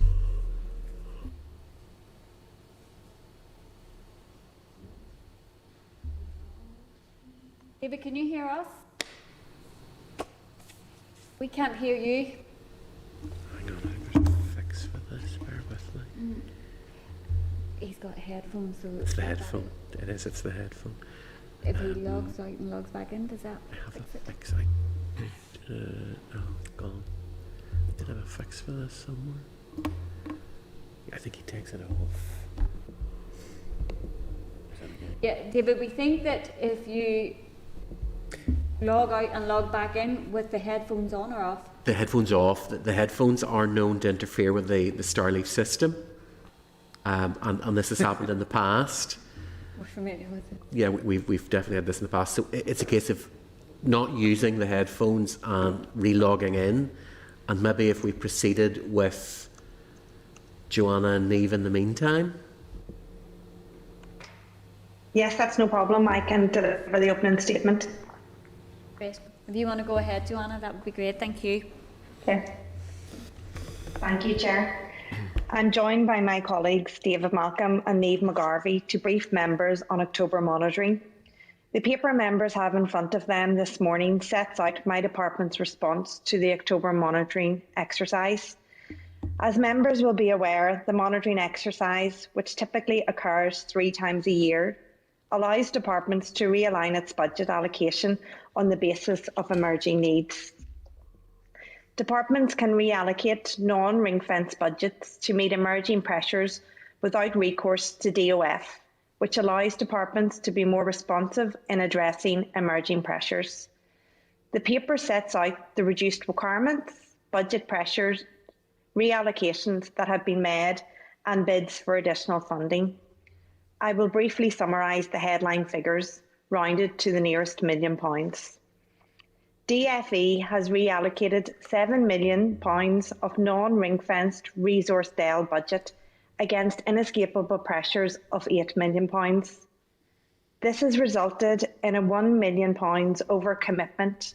However, this is manageable within the overall departmental position. DFE will submit 3 bids to the Department of Finance. 150,000 non-ring-fenced resource DEL to meet construction and procurement delivery fees for City Deal projects, 59,000 non-ring-fenced resource DEL to meet additional first-year costs associated with the graduate entry medical school, and 7.1 million ring-fenced resource DEL for depreciation, impairment pressures, charges in further education colleges. DFE will also submit 3 ring-fenced resource DEL reduced requirements to the Department of Finance, 3.3 million for the COVID restriction business support scheme, 2.7 million for Invest NI, NIO, international trade and exports funding, and 0.1 million for consolidated fund extra receipts for the insolvency services unclaimed dividends. DFE has 276 million ring-fenced resource DEL funding for the Economic Recovery Action Plan, 130.8 million for economic support measures, and 145 million for the High Street support. DFE is proposing to hold 21 million of unallocated funding from the Economic Recovery Action Plan to protect against a potential overrun in the High Street scheme due to uncertainty in population estimates and uptake. Options will be explored to reallocate or surrender at January monitoring if required, when there will be more certainty about actual cost of the High Street scheme. Moving on to capital. DFE started October monitoring with 14.2 million unallocated capital DEL. Internal reduced requirements of 3.3 million were identified in October monitoring and offset against bids of 1.5 million, leaving an unallocated budget of 16 million. As set out in the paper, there are a number of emerging capital pressures which are being kept under review. There is a 0.5 million ring-fenced financial transaction capital reduced requirement to DOF relating to Invest NI financial transaction capital receipts. The paper presented to the committee referred to these as a capital transaction, but it is an FTC transaction following a recent budget classification change by the Department of Finance. This change has no impact on DFE's ability to retain the receipts. Chair, that is a quick summary of October monitoring. David, Neve and I will do our best to answer any questions members might have and provide additional clarification. Where we cannot give you precise or complete answers on issues, we will be happy to write to the clerk to provide the necessary explanations. Where a question is specific to a business area, we will ask our policy colleagues to provide a response. Thank you. Thanks, Joanna. And I just have a couple of quick questions to start with. First of all, see in relation to the 16 million unallocated capital DEL and emerging capital pressures, does that money have to be used within this financial year, and are those emerging capital pressures likely to be within this financial year? Yes, Chair, the emerging capital pressures are likely to be in this financial year, and it's anticipated that the unallocated capital will be fully utilised, so it should not be surrendered at this stage. And then, and I'm not being funny here, so give me a bit of leeway, but the 59,000 for additional first year costs for the medical school seems like a very small bid. Is there a reason why it's been made? It's made because of the obviously there will be additional running costs of the graduate entry medical school, and we did have an allocation to our department and ring fence funding as part of June monitoring, and this is just a little bit extra of the ring fence funding that we need in order for the running costs of that facility. Okay, so it's ring fenced, and that's why the bed is ring fenced, yes. And then there is a reduced requirement, the 2.7 million for international trade and exports. Just wondering why that's a reduced requirement. Yes, Chair, that is because the Invest NI's trade and exports international expansion has been unable to proceed as quickly as originally anticipated, primarily due to the continuing pandemic restrictions globally and due to difficulties with recruitment. As a result, Invest NI has requested an extension of the scheme into a third year. They're not requesting additional funding, they're just requesting longer from the Northern Ireland office to deliver the programme. And negotiations are ongoing with Treasury to see whether that can be expanded into the third year. And in the case that it is granted that it can be extended into the third year, will then a bid have to be made? It would be if they decide to do it into the third year, we'll be able to issue a revised profile, which would leave the total at the 8 million, which is what they have already secured, and allow them to spend an additional 4.1 next year and then 3.5 the following year, which would bring them up to their 8 million. Okay, so we can get an update on that at a later date. Yes. There, thank you. Joanna, just two points. It was my understanding that the margin for error in the High Street voucher scheme was in the order of 4 to 5 million. So I'm puzzled that you're holding back 21. And the other thing is the 7.1 million bid for depreciation in FE colleges. I mean, depreciation is something you see coming a long way out. So how come you're bidding for such a large amount in a monitoring round? Okay, I'll deal with the depreciation first, if that's okay. This is a historic pressure. Our baseline has not been looked at in regards to depreciation for a number of years, and this was a historic change to do with an accounting treatment, and DOF are aware this is a pressure that emerges with us every year, and as part of June monitoring we had a bid in for 10.9 million and only 4.4 of that was met, so we have the pressure then gets carried into the next monitoring round. We do always anticipate that this will be met, but it is dependent upon release of depreciation non-cash DEL from other departments. Does that answer your question? Yeah. It's a bit technical. So it's basically a historic problem, and our baseline hasn't been reinstated to deal with it. But going forward with the spending review, we would anticipate that should remove that need and that our baseline would be reinstated. Okay, yeah, I've got that. Okay. And the High Street voucher? The High Street voucher is to do with the population figures. So the most recent population figures from NISRA were closer to 1.5 million, and there will obviously need to be some modelling around changes to that. And then there obviously with an increase in population and uptick, that's the potential for 10 million. And then there is obviously the potential for those to be higher. And then there's obviously related contract costs in respect of this. So it is just a contingency to ensure that funds would be there if uptake does hit maximum level. Well, colleagues will keep me right here, but we had a briefing from officials on the scheme, and I formed a clear impression the margin of error was, I say, 4 to 5 million, not 21. Anybody disagree?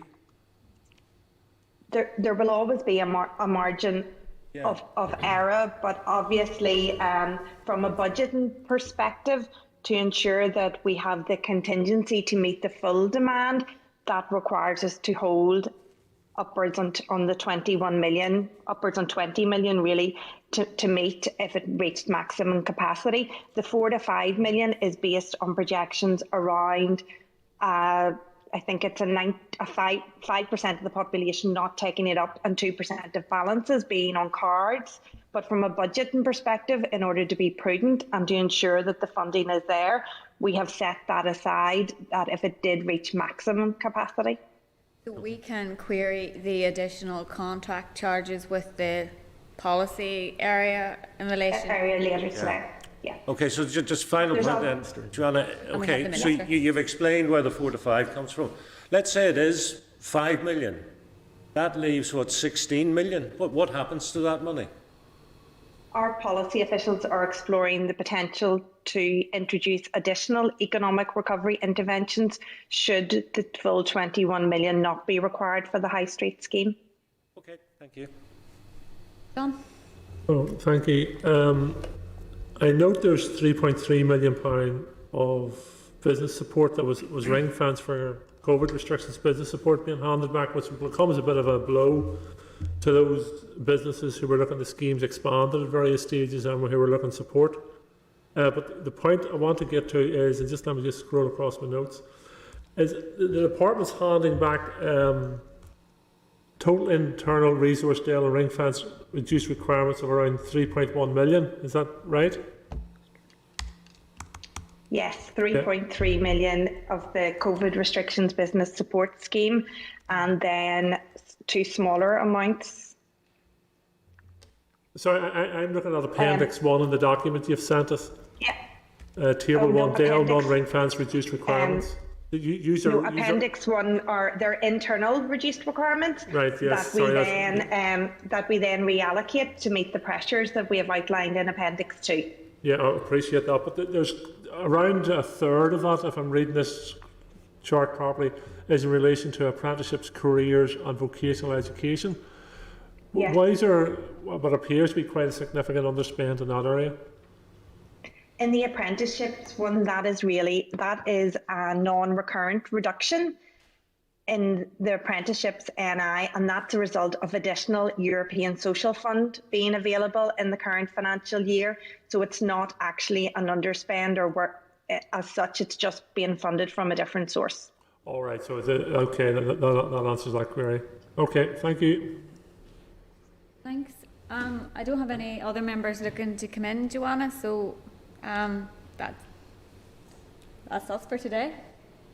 That's great. Thank you very much, Chair. Thank you.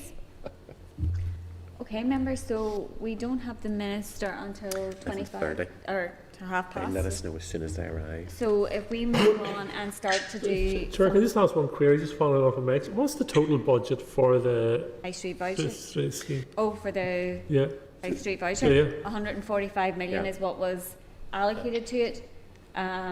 Was that 145 million plus the 5 million from last year?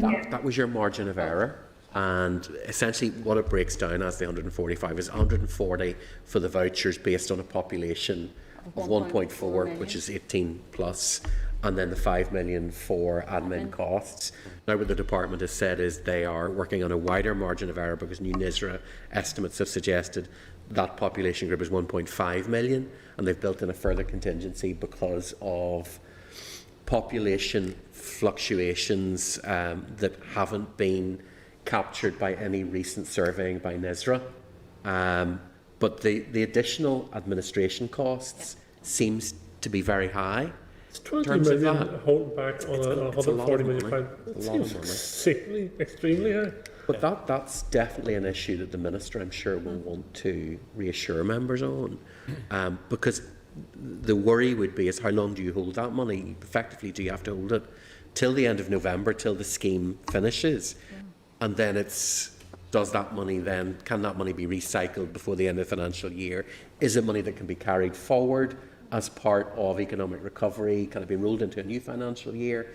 There's a lot of questions there. It's a lot of money to be holding on to at this point in the financial year, considering the scheme goes until the end of November. I think definitely there need to be questions there. A business case, a departmental business case, I think gives you flexibility.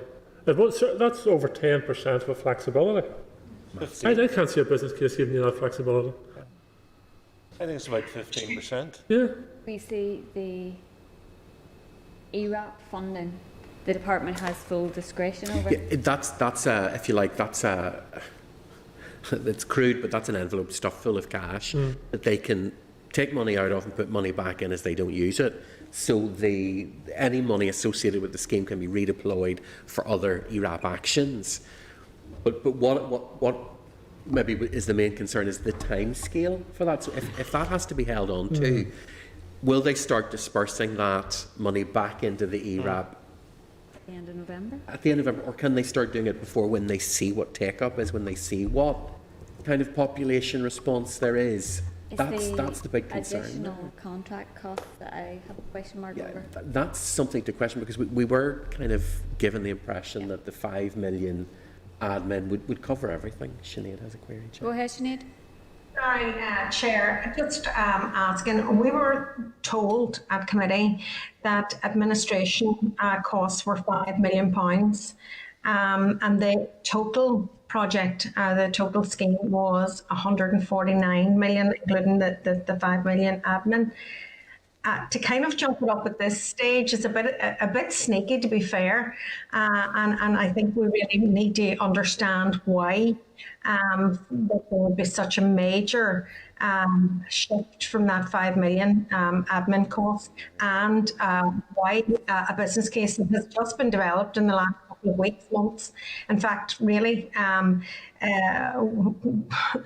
probably the summer, that they wouldn't have factored in what the population was in Northern Ireland over 18 years old when they're developing a scheme specifically for them. Frankly, I think we need a few answers here. Well, we have the Minister, so we can pick that up directly. Paul is also part of that briefing, Chair. Paul Grocott, who is overall control. Claire wants to come in, Chair. Could we ask the Minister or the Department as well in relation to this, if that is taken into account potential opportunities for fraud? Like, are they giving themselves an insurance with that? You know, where maybe they're paying out where they shouldn't be? And, you know, what safeguards have they put in place to ensure that that doesn't happen? I'm just conscious that even in press yesterday they talked about duplicate emails, but to me there's other reasons for that rather than potentially people trying to take the hand. But I think there is a big issue in relation to scams, which, you know, I intend to follow up with the Minister, but it might be worth asking what their safeguards are in place, because I would hate to think that they're setting aside this money because of error or potential error. Well, we can raise Chair, we'll ask for a breakdown, but as I say, the Minister and Paul may be able to clear up a lot of those issues. As is always the health warning with a monitoring round briefing, those officials don't necessarily have all of the background, so I think probably the Minister and Paul might be able to give a bit more insight, but we'll be putting in a request for detail on that money anyway, because it is a lot. It's, as I say, also the time scale of how long will it sit, can it be dispersed, when they see how things are going, when they see uptake and so on. I think that would be the concern, is to make sure it can be recycled if it's not used. But there is that flexibility because it sits within that ERAP pod. It seems to be like, I mean, it is quite a large amount of money in relation to it. Maybe there's a range of elements to it, but part of it possibly also seems, whether at some level within officials there's been, call it an ultra-conservative approach, that there's been you know, what is the absolute maximum? It does strike me as odd, I have to say, to suggest that there's that extent of a range of the population side of it, because one would have thought you could probably estimate the population relatively. You might be a few thousand out, or even given probably that, you know, a 10,000 or 20,000 out, but that would seem to be a pretty large contingency side of it. But whether it is, you know, somebody being ultra sort of belt and braces type of thing in relation to it, I don't know. They're estimating around 200,000 out. Yeah, it wouldn't be. Yeah. Well, I mean, it's not a great element of it, but yeah, 150,000 out. Yeah, 150,000 out, which seems to me like. But you know, in the same way, I suppose sometimes you get with. Sometimes the contracts that they'll build in a certain amount of that side of things. Maybe part of that is knowing that by putting that in, but it's still money that essentially can be reallocated within the department. Yeah. It may be less of a barrier, if you like, than if this was additional new money being sought, type of thing. Okay, so we'll move on and try to cover some of the matters arising. So if we go to 7.1 of our pack, page 262, there's a copy of correspondence from the Department for Infrastructure, DALO, regarding our request for an update on the provision of training for HGV drivers to mitigate the current shortage of qualified drivers. The DALO advises that many of the problems in recruitment are commercial in nature and will require improvements in pay and working conditions. EU exit is also a factor, as many EU drivers no longer live and work here or in Britain. The response states that DVA has taken a range of measures to maximise the availability of large goods vehicle driving test slots.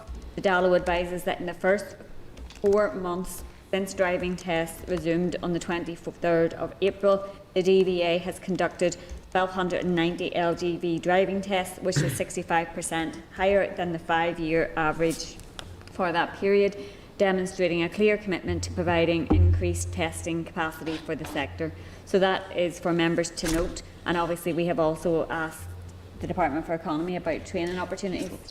Go ahead. Yeah, just a question on that. I understand the UK government had put in, can't remember the figure, but additional money in the mainland. Is any Barnett consequence, any additional support here? And they also have changed in the mainland Class 2 and Class 1, so I think that you can go Class 2 and jump straight onto Class 1 or thereabouts. Here that has not changed, and it would take a lot of pressure off, so it'd be good to get clarity on that and why it's not been implemented here by the department. We can ask those questions. Chair, we write back and highlight those. The part about the Class 2 licence, Class 1.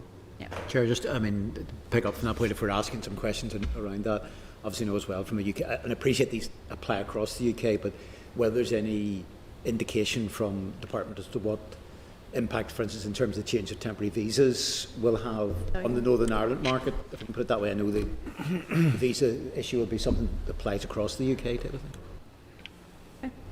Moving on then to 7.2, page 57 of table papers, there's a copy of correspondence from the ERA Minister on behalf of himself and the Economy Minister to the Chair of the ERA Committee regarding labour shortages in the local port sector. The letter states the stakeholders have been clear that the British Government's new immigration policy is the main catalyst fuelling the emerging crisis in the food processing sector. Both the ERA and Economy Ministers have been engaging with the British Government on the issue and have set out a range of measures to alleviate the labour shortages, including relaxation of visa rules and expediting applications under the skilled worker route. The ERA Minister is indicating in this correspondence that there is an unwillingness from the British Government to address these issues.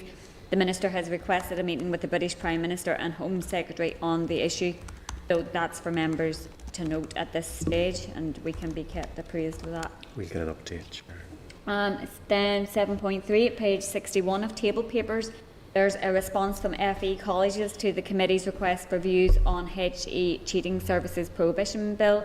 The colleges state that they would welcome legislation. At present, they do not have any experience or evidence of cheating services operating, and they have policies in place to respond to identify instances of cheating in assessments and ensure that students are made aware of the risks of using SE mills.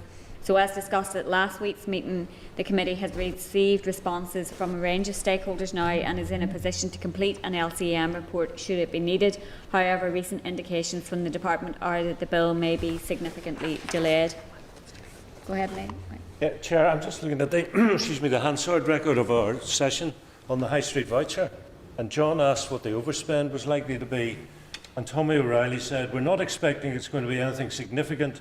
It could be in the region of £2 to £3 million, and that was based on 1.5 million, so they'd already upgraded from 1.4.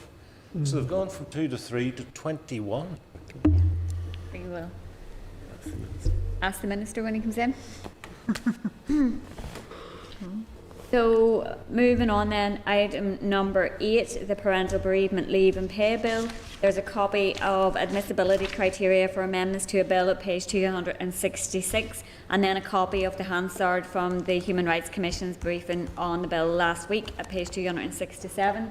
So Chair, that's just for members, sorry. Chair, I've also emailed members the issues table. You may recall we talked about this as being a key process of looking at a bill and getting responses from the department. So that should be fairly close to the top of members' email inbox, and the department will come back with those responses, and the committee hopefully will have an opportunity then to look at those in the next couple of weeks. It really just it puts on paper all of the issues that have been raised with us and how the department suggests they have considered or dealt with it and so on. So just to give members an idea of what to expect. Thanks, Chair. So those items are for members to note, and obviously we'll be coming back to our bill scrutiny. Moving on then to item number 9 is SR 2021/258, the Corporate Insolvency and Governance Act 2020 Coronavirus Amendment of Relevant Period in Schedule 8, Number 2, Regulations NI 2021. There is a clerk's memo at page 275, and then the SR is at page 276. The committee considered the SL1 at our meeting on the 25th of August, and there has been no changes to the policy content since then. So the rule is subject to confirmatory resolution procedure and will come into operation on the 29th of September. The Examiner of Statutory Rules has not yet reported on it, so members will be agreeing to the legislation subject to that report. So if members are content, we'll put the question. That the Committee for the Economy has considered the SR 2021/258, the Corporate Insolvency and Governance Act 2020 Coronavirus Amendment of Relevant Period in Schedule 8, Number 2, Regulations NI 2021, and recommends that it be confirmed by the Assembly subject to the Examiner of Statutory Rules report. Read. Thank you. Thank you. So moving on then to item number 10, which is SR 2021/259, the Corporate Insolvency and Governance Act 2020 Coronavirus Amendment of Schedule 11, Regulations NI 2021. There's a clerk's memo at page 283 and the SR itself at page 284. And again, we considered the SL1 at our meeting on the 15th of September, and there's been no change in the policy content since then. The rule again is subject to confirmatory resolution procedure, and the anticipated date that it will come into operation is the 29th of September. The Examiner of Statutory Rules has not yet reported on this rule, and so members will be agreeing to it subject to that report. So if members are content, we will put the question. That the Committee for the Economy has considered the SR 2021/259, the Corporate Insolvency and Governance Act 2020 Coronavirus Amendment of Schedule 11, Regulations NI 2021, and recommends that it be confirmed by the Assembly subject to the Examiner of Statutory Rules report. Thank you. Okay, so moving on then to item number 11, which is SR 2021/260, the Education Student Fees, Amounts, Loan, Repayment and Support, etc. Amendment Regulations NI 2021. There is a clerk's memo at page 300 and the SR itself is at page 302. The committee considered the SL1 at our meeting on the 15th of September, and there's been no change to the policy content since then. This rule is subject to negative resolution procedure and will come into operation on the 1st of September. Is that 2022? That should be 2022. Yeah. So on the 1st of September 2022, the Examiner of Statutory Rules has not reported on this rule, so members will be agreeing to the legislation subject to that report. So members are content, we'll put the question, which is that the Committee for the Economy has considered the SR 2021/260, the Education Student Fees, Amounts, Loan Repayment and Support, etc. Amendment Regulations NI 2021, and has no objection to the rule subject to the Examiner of Statutory Rules report. Thank you. And if the Minister doesn't mind, we will do the final SR, which is item number 12, SR 2021/268, the High Street Coronavirus Financial Assistance Scheme Regulations NI 2021. There's a clerk's memo at page 313 and the SR is at page 314. The committee considered the SL1 at its meeting on the 25th of August and changes the policy content since the SL1 were submitted and considered at its meeting on the 15th of September. The rule is subject to negative resolution procedure and came into operation on the 24th of September. Members will be aware that the scheme itself opened for application on the 27th of September.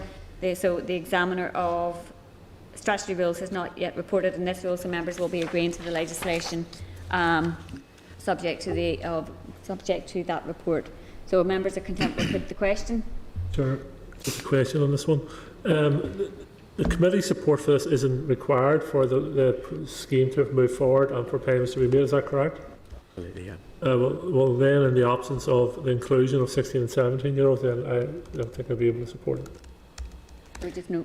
So, Chair, we've previously noted the SL1. We can note the SR. It's already in operation. The facility is there because it's negative resolution to bring a prayer of annulment. If members don't wish to do that, but are just wishing to note once again, then that leaves things as they are. Chair, I mean, on that basis, I mean, I appreciate people can, as maybe other committees, sometimes individuals have noted their particular concern.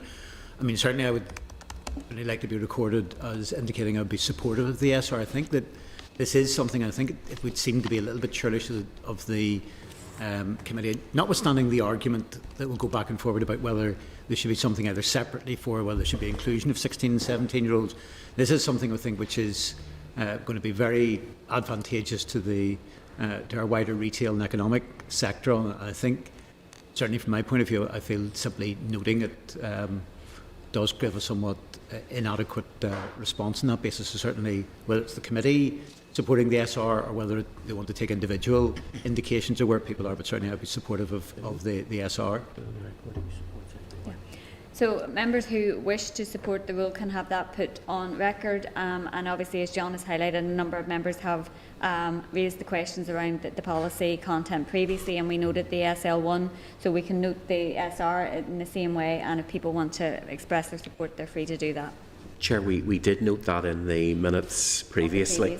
Those members that supported it. Record-based support, yes, sir, please. I was concur with that as well. Thank you, Chair. Okay, so on that basis, we will go back to our ministerial briefing, which is item number 6 in our packs, and this briefing will be hansarded as is protocol. There is an updated clerk's memo at page 129. There is a memo written for a previous briefing at page 132. A copy of departmental briefing papers on ERAP at page 136. A copy of the Economic Recovery Action Plan at page 142. A copy of the High Street voucher and 10X micro inquiry report at page 172. And a copy of the common themes between ERAP, NDNA and the micro-inquiries at page 196, and then a copy of DFE's research to inform the High Street voucher scheme at page 206. So the Minister is attending in person, so thank you for joining us. And also joining us virtually are Paul Grocott, Head of Economic Strategy Group, Richard Rogers, Head of Energy Group, Michelle Scott, Economic Strategy Group, and Pierce McCann, EU Exit Resources. So, Minister, I'm going to hand over to you to make an opening statement, and then we can bring in members. Thank you very much, Chair, and I'm delighted to be able to join the committee members here this morning for an update on the work of the Department. I know that you have invited me here to discuss the Economic Recovery Action Plan, but I also know that committee meetings can take us on a journey, sometimes with an unknown route and destination. So I have also alongside me today, as you've said, Paul Grocott, Richard Rogers, Pierce McCann and Michelle Scott, just in case members might want to discuss wider economic issues or recent energy challenges that have hit the headlines. I have now been in this job for almost 3 months, and during that time I've been able to engage with hundreds of businesses across Northern Ireland, hearing how important the financial support that was given by this department has been in keeping them afloat over the past year and a half, as well as how important the High Street scheme is in reorientating spend back to the High Street. Now, all of us on the executive have a responsibility to weigh up the economic, societal and health impacts of the decisions that we take in relation to COVID-19. And that can be very challenging, and I'm sure we haven't got everything right all the time, but I am determined that we avoid any further lockdowns, circuit breakers or restrictions on our economy. My focus is firmly set on building a healthy economy that creates opportunity for everyone in Northern Ireland, no matter where you're from, no matter your background, no matter where you are starting from. And whilst economic activity was severely curtailed over the past 18 months, there are clear signs that the reopening of the economy has had a positive impact. Indicative data relating to PMI surveys, mobility and high street footfall are showing a marked improvement, and job vacancy and furlough numbers are also more promising than they were just a few months ago. It has been 8 months since the Economic Recovery Action Plan launched and 6 months since the Executive agreed to provide an additional £287 million to help deliver the actions set out in the plan. Work is underway across my department and its ALBs to deliver these actions. We also launched our 10X vision, and a number of 10X related plans. And whilst I cannot claim credit for the vision, I have been overwhelmed by the buzz it has created with stakeholders here in Northern Ireland and indeed much further afield. Only a fortnight ago I was at the Showcase event in London, and delegates from across the UK and as far away as the United States were complimenting the approach and agreeing with our priorities. Now, members will be aware that this is a significant week for the highest profile action within ERAP, the High Street scheme, and I do want to place on the record my thanks to Diane Dodds for bringing forward this scheme in its early stages, and the team at the department who have brought it to this stage. On Monday, the scheme portal opened and people have begun to apply for their prepaid cards. We knew that demand would be incredibly high, but our systems remained relatively robust. We have now verified thousands of applications. And can I take this opportunity to thank the Chair and other members of this committee, and indeed my executive colleagues as well, who helped to reassure the public about the systems that we had in place and encourage people to be patient during that time where there was a very high demand. This scheme will give the local economy a huge financial shot in the arm and also reorientate people towards our local retailers, hospitality, leisure and entertainment sectors.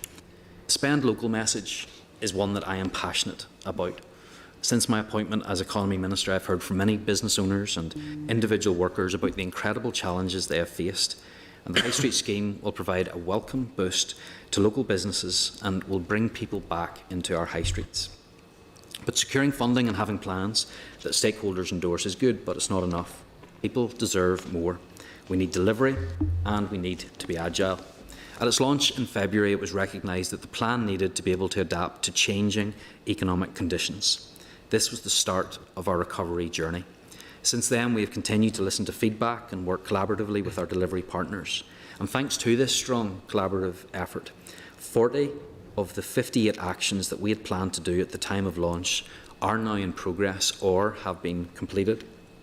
We've provided £5 million of vital support to airlines as part of the Northern Ireland Domestic Aviation Kickstart Scheme to help maintain and enhance Northern Ireland's domestic air connectivity with Great Britain, and early indications are that the scheme is having a positive effect. We've extended support for the Innovate Us programme to include the social enterprise sector and to allow businesses to undertake a third innovation project. In response to feedback from industry partners, the Department launched a number of new Assured Skills Academies, including the Collaborative Welding Academies. And none of this would have been possible without the additional funding awarded to the recovery plan. And as we anticipated, the plan has evolved in this time. We have been able to scale our offering of support where the demand and benefit has been high. For example, InvestNI was able to launch a third call for applications for the Digital Selling and Capability Grant and a second call for the COVID-19 Energy Efficiency Capital Grant. And the Productive Investment Capital Grant has also reopened following high demand, and 39 projects from the pilot have been approved, and support for a further 60 to 70 projects is anticipated. Since its publication, 9 new actions have been added to the plan. These include raising the confidence and aspirations of young people in STEM education and careers, collaborating with Innovate UK to extend funding to Northern Ireland applicants who have been assessed worthy of Innovate UK funding but failed to secure it, and to provide additional support to businesses via the further education colleges to help them develop their capabilities in innovation and research and development. It's clear that significant progress has been made against the actions set out in the plan, providing the critical first steps in our economic recovery journey. It's important, however, that our efforts extend beyond the current financial year. We must continue to work collaboratively to overcome the damage to lives and livelihoods caused by the pandemic.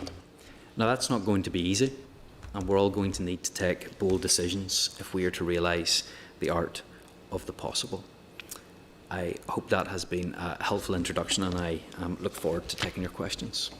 Thank you very much, Minister. And there's a number of things that you have mentioned that I'm sure members will want to explore in more detail. And I guess my first question will be around an issue that the Minister and I certainly will have no meeting of minds over, and that is Brexit. Obviously, over the past couple of weeks, we've seen the impact of Brexit in Britain become starkly apparent.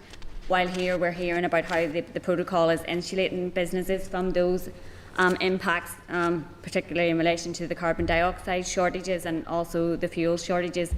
So given we're discussing economic recovery, which is clearly a priority in terms of supporting businesses, protecting jobs, workers' livelihoods, how do you justify your party's threat to collapse the institutions because of the protocol, put at risk those plans around economic recovery, when it's very clear that the protocol is protecting businesses from some of those worst impacts?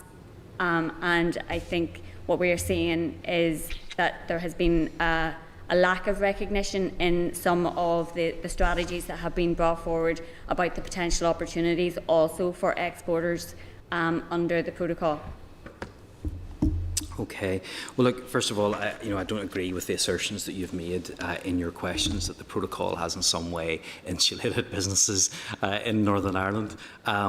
It's the opposite, and I've visited well over 100 businesses now in many different sectors since becoming Economy Minister, and I'm hearing from them the challenges that the protocol is actually bringing. To begin with, you had mentioned the issues in Great Britain around fuel shortages, for example, and that is an issue, I think, to do more with HGV drivers, which the chair has just said is to do with Brexit. Well, it's not, because we're facing shortage. The Irish government were concerned about that in the summertime. It's also happening in other parts of Europe as well. Large part of this is actually down to skills issues, to the testing issues as well that we had back in 2019. 3,000 people were able to get their HGV licences in Northern Ireland. In 2020, that was below 300. So testing has a big part to do with this as well. So on that one issue of HGV drivers, that's not something that is unique to Great Britain or to Northern Ireland. It's a wider problem. In terms of what you've said, I actually believe that the protocol is harming businesses in Northern Ireland, and if you are in a position where you're trying to import goods, which now is the case, you're having to go through customs arrangements, etc., simply to bring goods from one part of the United Kingdom to another, that's having an effect on businesses. And we can't deny that that is the case. We can't deny that the protocol is solving the problems that we are facing at the minute. It's just not the case. They're compounding them. And I think that there needs to be some realism there in relation to that. We have now, I think, from the UK government, we've started to see some recognition of the problems that it is causing, and indeed I think even the EU now are realising the problems that are being caused. And if we do want a healthy economy, we need to make sure that those problems are dealt with. Minister, I think you have a somewhat blinkered view of the protocol in terms of the protection that it is providing and in relation to these issues in general. And I think that there is recognition that there has been some issues with implementation, and those discussions are ongoing to try and identify solutions, and I think it's important that we all participate in that process and try to work in the best interests of businesses, and I'm not sure that that is the case from your perspective, from what you have said in relation to that. And I guess one of the things that we do know that could help reduce those difficulties between East and West in terms of trade would be an SPS agreement, and is that something that you will be willing to explore further and to support? Well, first of all, I think it's important to recognise that the problems exist in the first place, and I welcome your acknowledgement that there have been problems, and I hope that parties are moving away from wanting rigorous implementation of the protocol to actually recognising the problems that exist. SPS is a so-called solution that the EU have put forward. It doesn't deal with all of the issues that people are facing, and essentially it says you have to be you have to be signing up to our rules again, and then that might sort out some of the issues that are being faced. Fundamentally, I think that there are other ways in which these challenges can be dealt with. I think we need to look at those alternative arrangements that have been put in place. Of course, those alternative arrangements have been there for a long time. Because of a lack of political will, they haven't been explored, they haven't been developed. And what we have instead from the EU is this very blunt instrument of simply treating Great Britain as a third country compared to Northern Ireland, and that's where the issue actually lies. This is not a bespoke solution for Northern Ireland. This doesn't take into account our circumstances. This does not protect the Belfast Agreement. It is quite simply a very blunt tool. It's the same border that's put in place with the rest of the boundary of Europe, and that has huge problems for the supply chains between Great Britain and with Northern Ireland as well. And that's where the real issue is. That's what needs to be sorted out, not just for businesses, but for consumers in Northern Ireland, and not just for unionists, but for everybody across Northern Ireland. So we were in a place for a long time where governments and the EU and other parties were saying there is no problem, the protocol is great. We have at least now, I think most people have moved into the arena of recognising that there are problems. Now let's get those dealt with. Well, Minister, I don't recall anybody saying the protocol is great. In actual fact, most of us were talking about how it mitigated against the worst impacts of Brexit and how it was a least worst option, is the terminology that I've heard an awful lot of people use in respect of the protocol. And I think it's a case of having your head in the sand if you think it is going to be done away with. It was something that was negotiated and agreed, and it needs to be implemented in a way that's going to work. But I don't think either you or I are going to come to any meeting of minds on this particular issue. I might be able to convince you, if you give me a bit more time, maybe. I don't believe that will be the case. So I will move it on to some other issues. And one of the ones you have picked up on there in your own comments was in relation to the issues around HGV drivers. And if I recall from the conversation that we had in a private meeting with yourself and the Deputy Chair around potential skills programmes that could be put in place to support getting more people equipped with those skills. If you maybe could speak to some of those issues. And I do want to explore with you the High Street voucher in a wee bit more detail as well, but if you could pick up on that specific issue and around those issues of labour shortages perhaps in general. We had a letter back this morning from yourself and the ERA Minister in relation to the issues that it is impacting in the meat sector as well. Yeah, so I think first and foremost, one of the easiest and quickest ways to provide some relief in regards to the HGV driver issue is to increase the testing capabilities that we have. First and foremost, I know that's not a matter for my department, but I have already shared with you the figures from where we were in the last couple of years, and I think that that's stark. If we had maintained the same level of testing in 2020 as we did in 2019, over 2,500 extra drivers would make a huge impact in Northern Ireland. So what we need to see is an increase there in terms of that testing. There are people that are coming forward for that, and I think that's good. We need to make sure that they can be tested. I think that when it comes to wider labour market shortages, this is something that is clearly of concern to us, and I know that it has been particularly important for the agri-food sector, potentially more than others. Edwin Poots has been involved in a lot of work with that, and writing, as I have, to UK government ministers, because ultimately this is a migration issue. We should be able to have that flexibility that we need within migration policy, so that we have additional talent and additional skills if we need to have that at the right time. And that's where this needs to be led from, and I'm certainly not going to be backward in terms of making those representations to the government to ensure that we have that skill set that we need. In relation to potential skills programmes that the department is looking at, is that something that is being taken forward? That is not something that we have right now, though it is something that can be further explored, and I'm more than happy to furnish the committee with further information on that when we have it.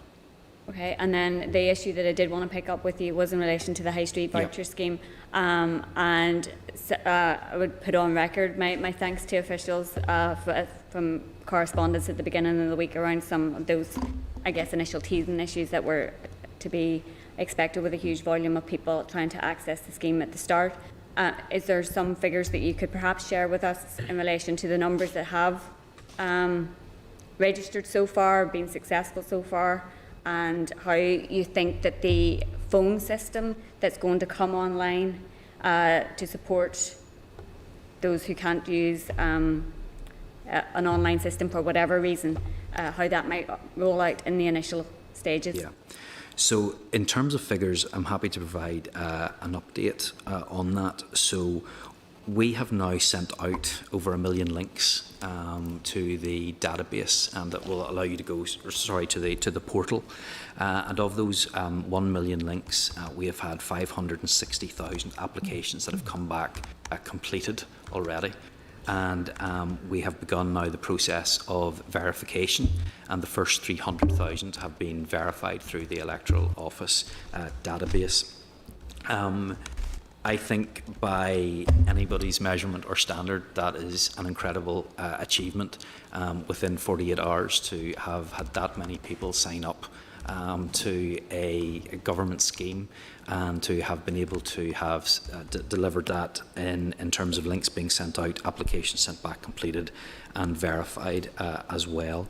And I think it shows the popularity of the scheme, and it shows, I think, that people want to support local businesses. And all the feedback that I've been getting from people is that they're looking forward not just to being able to spend money for themselves, but they genuinely want to help businesses that were struggling. They want to help the economy. They want to support those who have struggled. So I think that's a good news story that we've been able to get so many people applications completed so far. The portal telephone service will open on the 11th of October, and over the last few weeks I've actually I suppose been surprised at just the scale of the number of people who have said that they want to help their friends and their family to apply, and the number of third sector organisations that are helping as well. Libraries NI have been fantastic, Advice NI. I know that many other MLAs have been opening up their offices to on extra days as well to help people with the process. In my own area, Mid and East Antrim Age Well Partnership are actually helping older people as well. So I think that the number, a lot of people that might otherwise have used the phone service, or that might not have had any technical skills, have actually been using the help of others to do that, and that's really encouraging. So I think that will help to deal with potentially huge numbers using the telephone service whenever it opens, which is why we delayed it for a couple of weeks so that people could find other ways, because what I don't want is perhaps a more vulnerable person having to use the phone service if we can get somebody else to do it on their behalf in a way that's far easier. Yeah, just in relation to the number of links that you have sent out versus the number of applications, and I know even from people who were commenting on my own social media that they had submitted 8 applications to get the email sent out because they obviously didn't understand that there was a delay and a queuing process there. So is that kind of filtered out at the stage of the links being sent out, or is it the potential, people could put in duplicate applications, not for malicious reasons, but because they think that they have to? Yeah, no, we've actually sent out, and I don't know if Michelle or Paul have an updated figure there, but it's well over 1.5 million links in total that were sent out, and some of those then would have been duplicates, and we would have been able to pull out those. Paul, do you maybe have those updated figures? That's the figure, Minister. Yes, there's 1.5 million requests, which would include some duplicates, and then of that figure, we've issued the 1 million links. That was at 9 o'clock this morning. So the rate at which this is increasing is remarkable. So those numbers, as soon as we note them down and advise, they're out of date. But that gives you a sense of the current position anyway. So there were duplicates and other issues there that needed to be taken care of. But again, I think it shows the popularity of the scheme and people's eagerness to make sure they were signed up.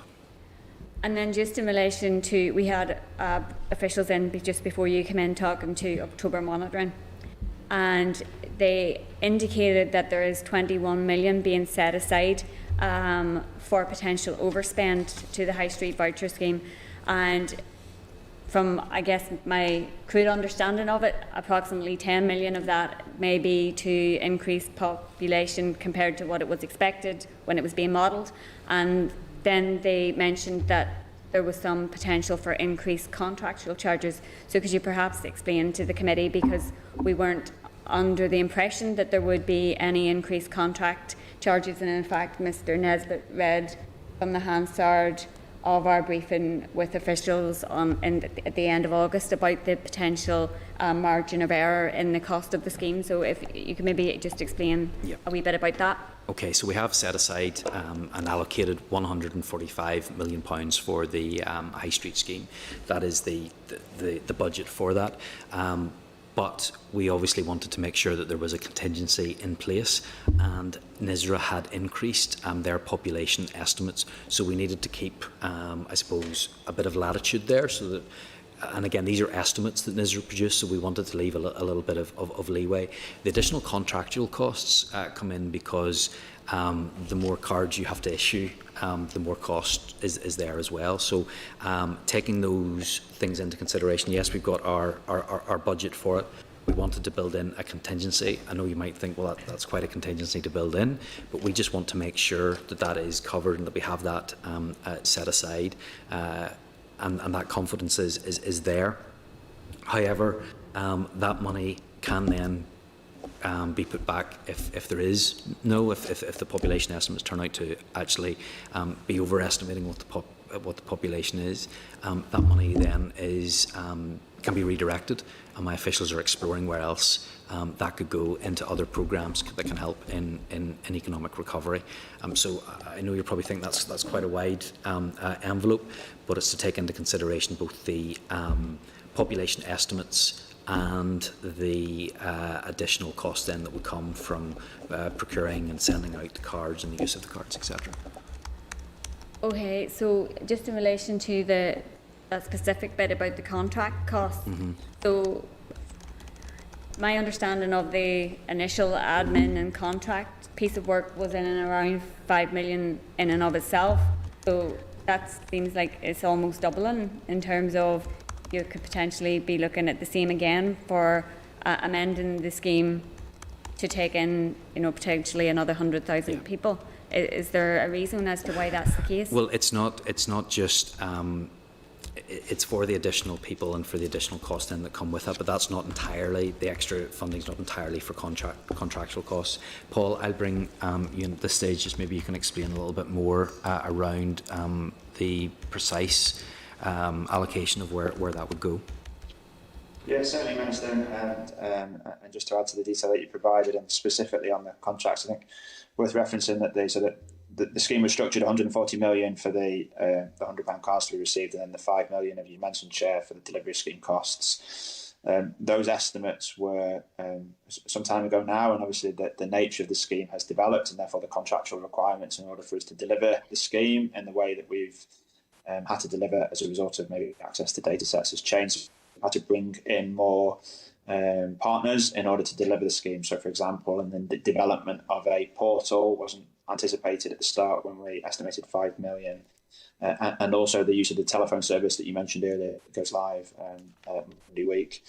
Additional contract costs that we've had to include, and then establish an upper estimate. The Minister mentioned this is contingency. Well, we don't expect to have to use that full contingency envelope. It's prudent for us to hold that and inform executive colleagues, which the Minister has done, of our intention to hold it. And then if the contract costs are lower than the maximum contingency envelope, then there's there's options available to us to use that.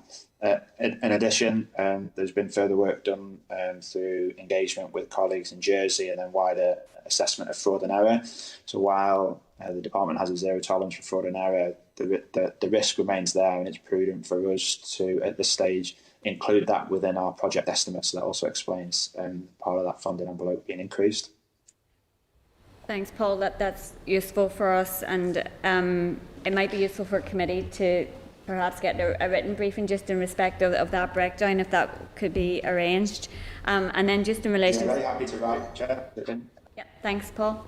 And then just my final point, and Paul has mentioned it there in relation to the envelope might not be required, and the committee has made significant representation in relation to 16 and 17-year-olds being considered to be included as part of the scheme. Is that something that you would be open to at all as part of meeting the objectives, the policy objectives of this scheme, is which to get people back into our shops and supporting our local businesses, and that's another cohort that could help deliver on those objectives?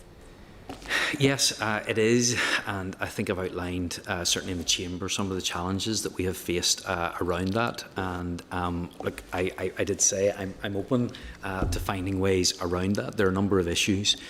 First of all, it was the difficulty of verifying the identity of some 16 and 17-year-olds. If you look at the databases that we will be using, the electoral register, very, very few 17-year-olds are on the electoral register, some in the lead up to their 18th birthday.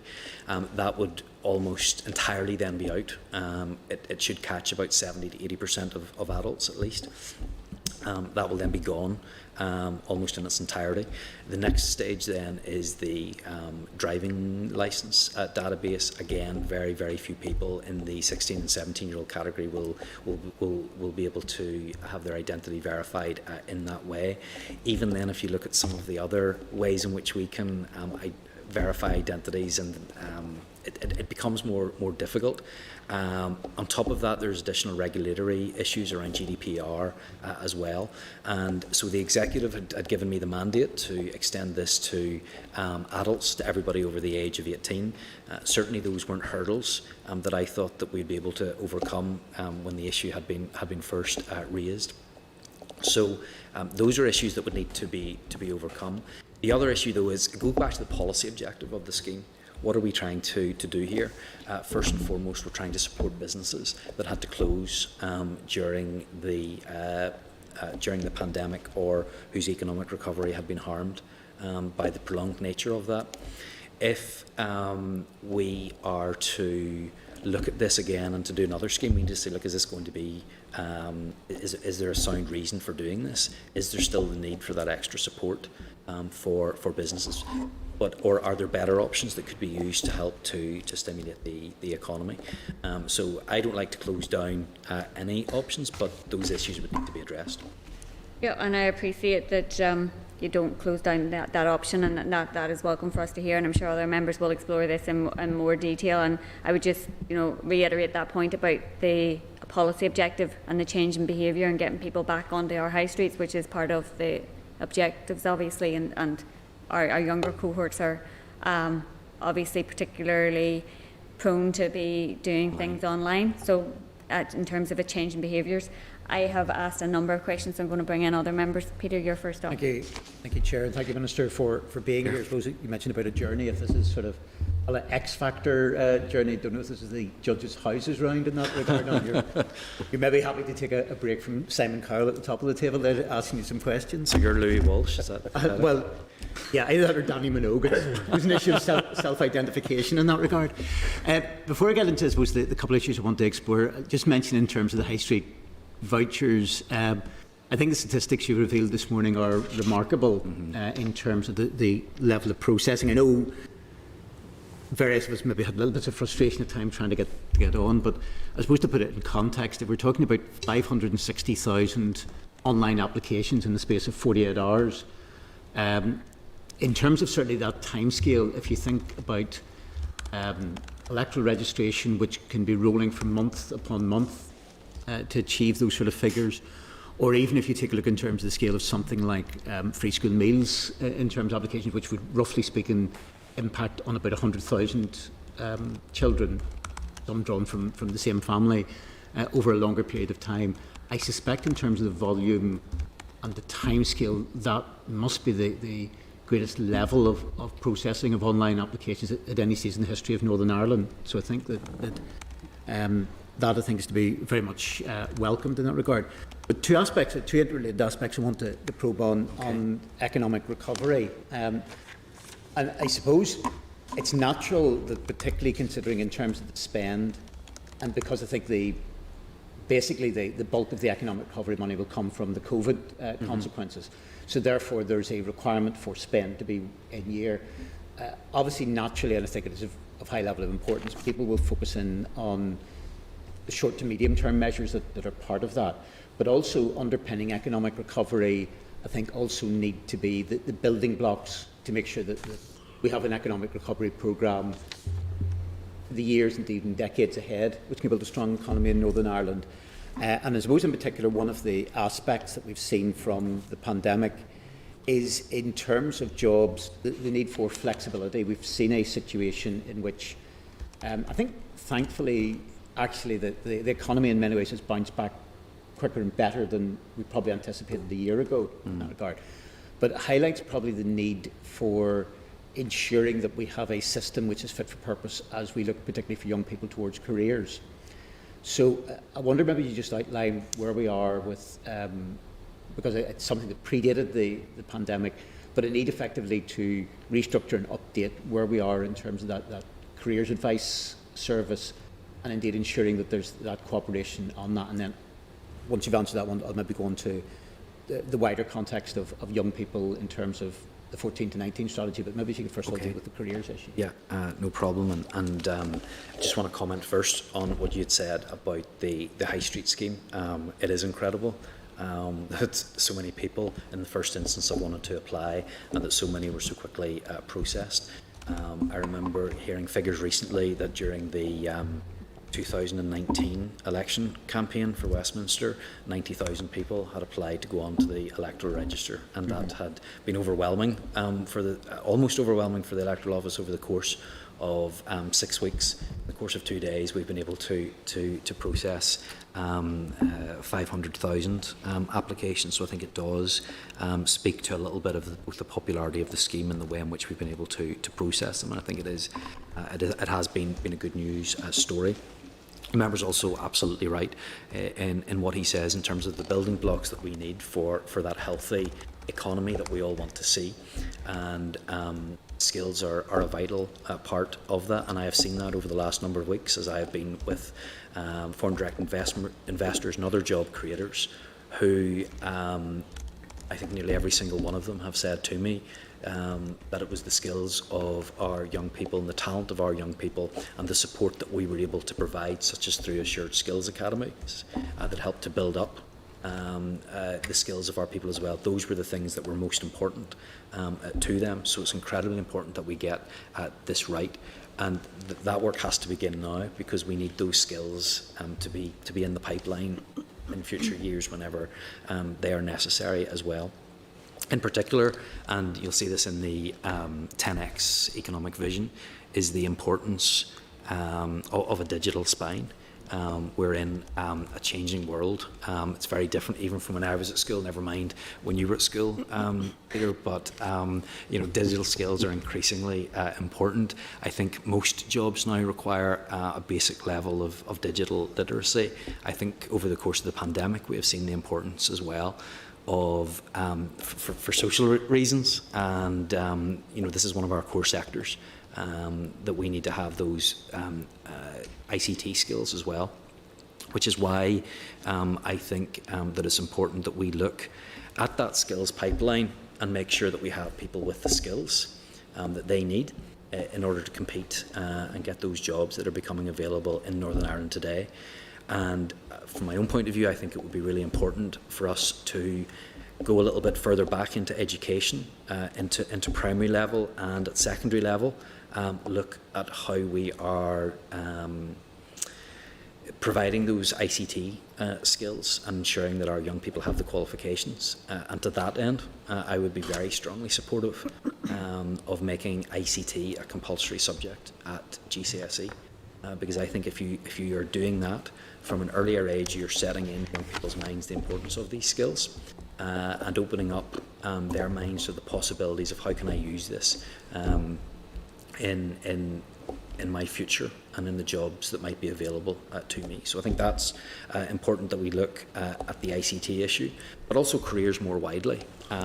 Things are so different from a number of years ago, and as I've been going around, I've spoken to a lot of parents and industry about this. I think we need to look at how we deliver careers, the advice that we give, the independence of that advice, and we're in a rapidly changing economic environment, and we need to make sure that young people aren't just looking to the next stage of their education, but they're looking beyond that to the jobs and opportunities that are available and working back to make sure they have the skills that mean they can be competitive. Look, I think that's very important. I mean, I suppose, first of all, in terms of, again, the figures you mentioned about the electoral office, I know that the electoral office, I think whenever, possibly slightly erroneously in terms of the interpretation, the finance minister had indicated that he needed to be on the new electoral register to be able to register for the £100 voucher scheme. I know the electoral office indicated that I think within 24 hours they had 81,000 applications, which compared I think with a very similar figure to a number of weeks period. But even taking that 81,000, that's 1/7 of what's been processed in 2 days, by the department in that regard. I suppose just as we to finish off on the broader issue around education, skills and careers, we maybe to draw the analogy that with ICT and with STEM, that's the broader bit of what happens directly within the education system is, as you say, the pipeline. The careers is possibly then what direction you point the pipeline in that regard, or facilitate within that. But obviously key to that as well then will be the ongoing work, which I know has been happening for a number of years, to try and get this piece together in terms of very specifically the 14 to 19 strategy, which obviously is cross-cutting between economy, education, between specifically in the 14 to 19, between secondary education, between further education and higher education. I just wonder if you could update us to where the 14 to 19 strategy stands, and I suppose what we could anticipate to see in the rest of the mandate as regards to that. Yeah. Well, look, the 14 to 19 strategy, I know it's something obviously that you'd have been working on in a previous role, and again, really important that is reflective of where we're actually at right now in our economy, and that there is that joined up and collaborative working on that issue, because it is essential, as I have said, and as I've just outlined, to making sure that we have the right skills. And like you say, that we're putting that in the pipeline. I've worked closely with the Education Minister, and at official level there's been a huge degree of collaboration and cooperation, as you are aware. Unfortunately, I don't have a date for you at this moment in time, but Chair, I'll be happy to keep the member updated. But we are anticipating progress on that. Oh, absolutely, yeah. Thank you, Chair.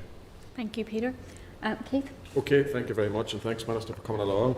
Okay. Minister, we obviously heard the overwhelming success of the High Street voucher scheme and the rollout of it, but obviously some is trying to belittle that success, but we're not going to go there. It's disappointing that this committee, to be fair, has not unanimously agreed the SR for that. It is disappointing, and any business out there or the hospitality listening to that would be disappointed at the negativity from some within the committee.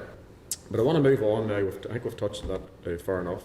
On furlough numbers, obviously furlough, the Minister, is ending in a few days, and no doubt others driving through your constituency, there's jobs nearly in every sector, and there's a pool of work out there. You'll get some commentary from people. If anybody wants to work, there's no reason why you can't work at this current state. So what's your thoughts on furlough ending and the whole sort of labour pool and shortage of labour at the moment in conjunction with furlough? And I think there's 37,000 people furloughed, approximately thereabouts.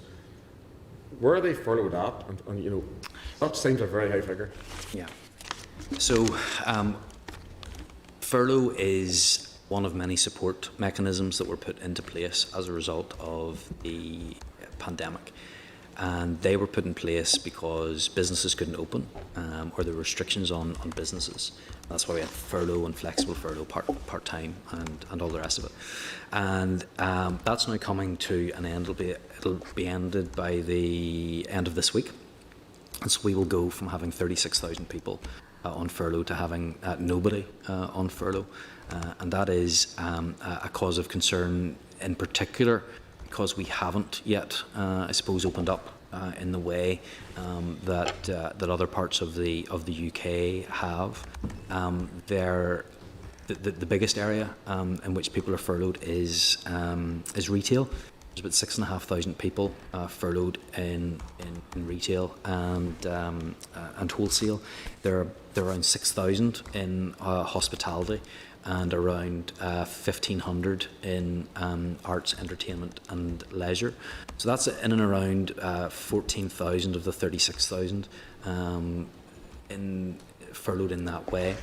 And then, of course, there's so many other jobs that come from that service or provide for those jobs as well. So look, it is a concern. That's why I have been pushing for the full and uninterrupted reopening of the economy. That's what we have been working towards.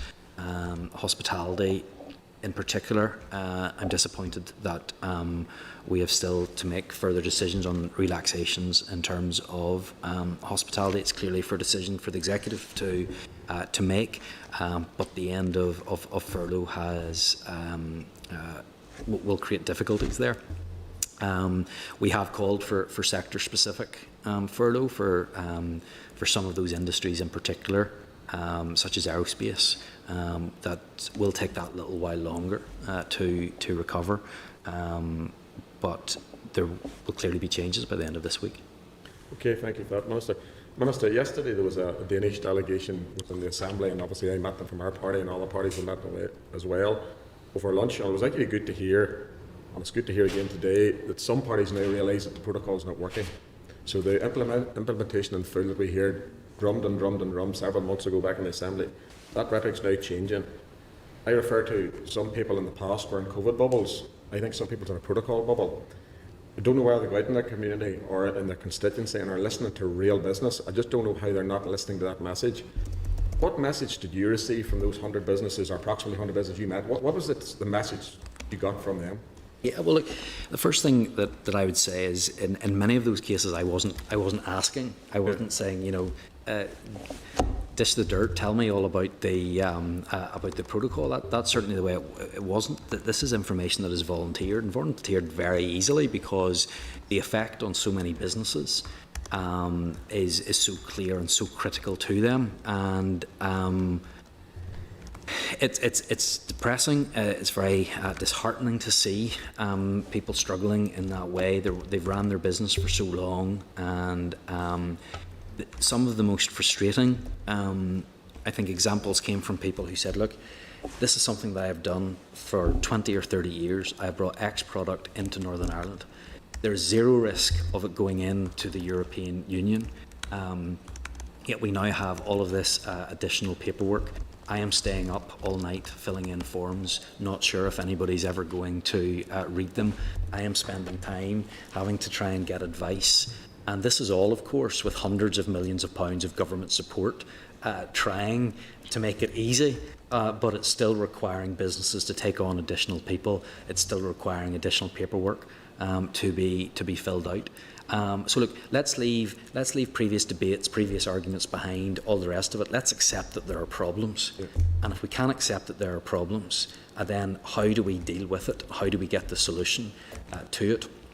That's been lacking from many over the last number of months.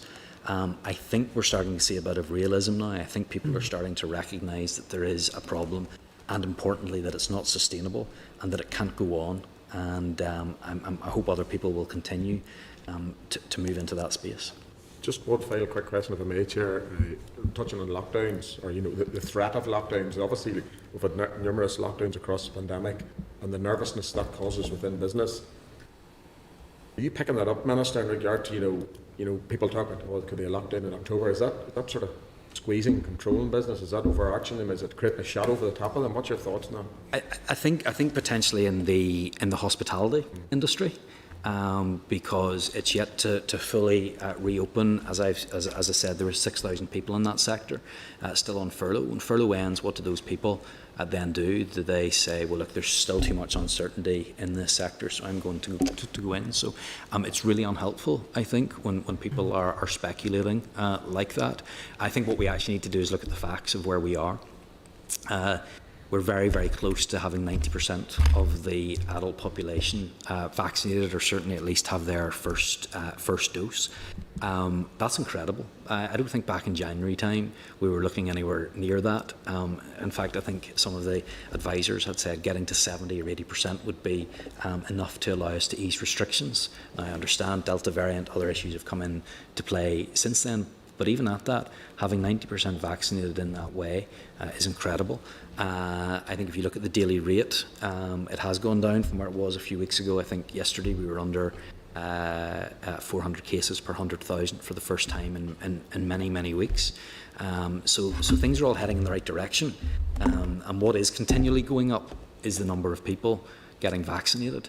And that's why I think we have reasons to be hopeful as we move forward that we can leave the pandemic behind.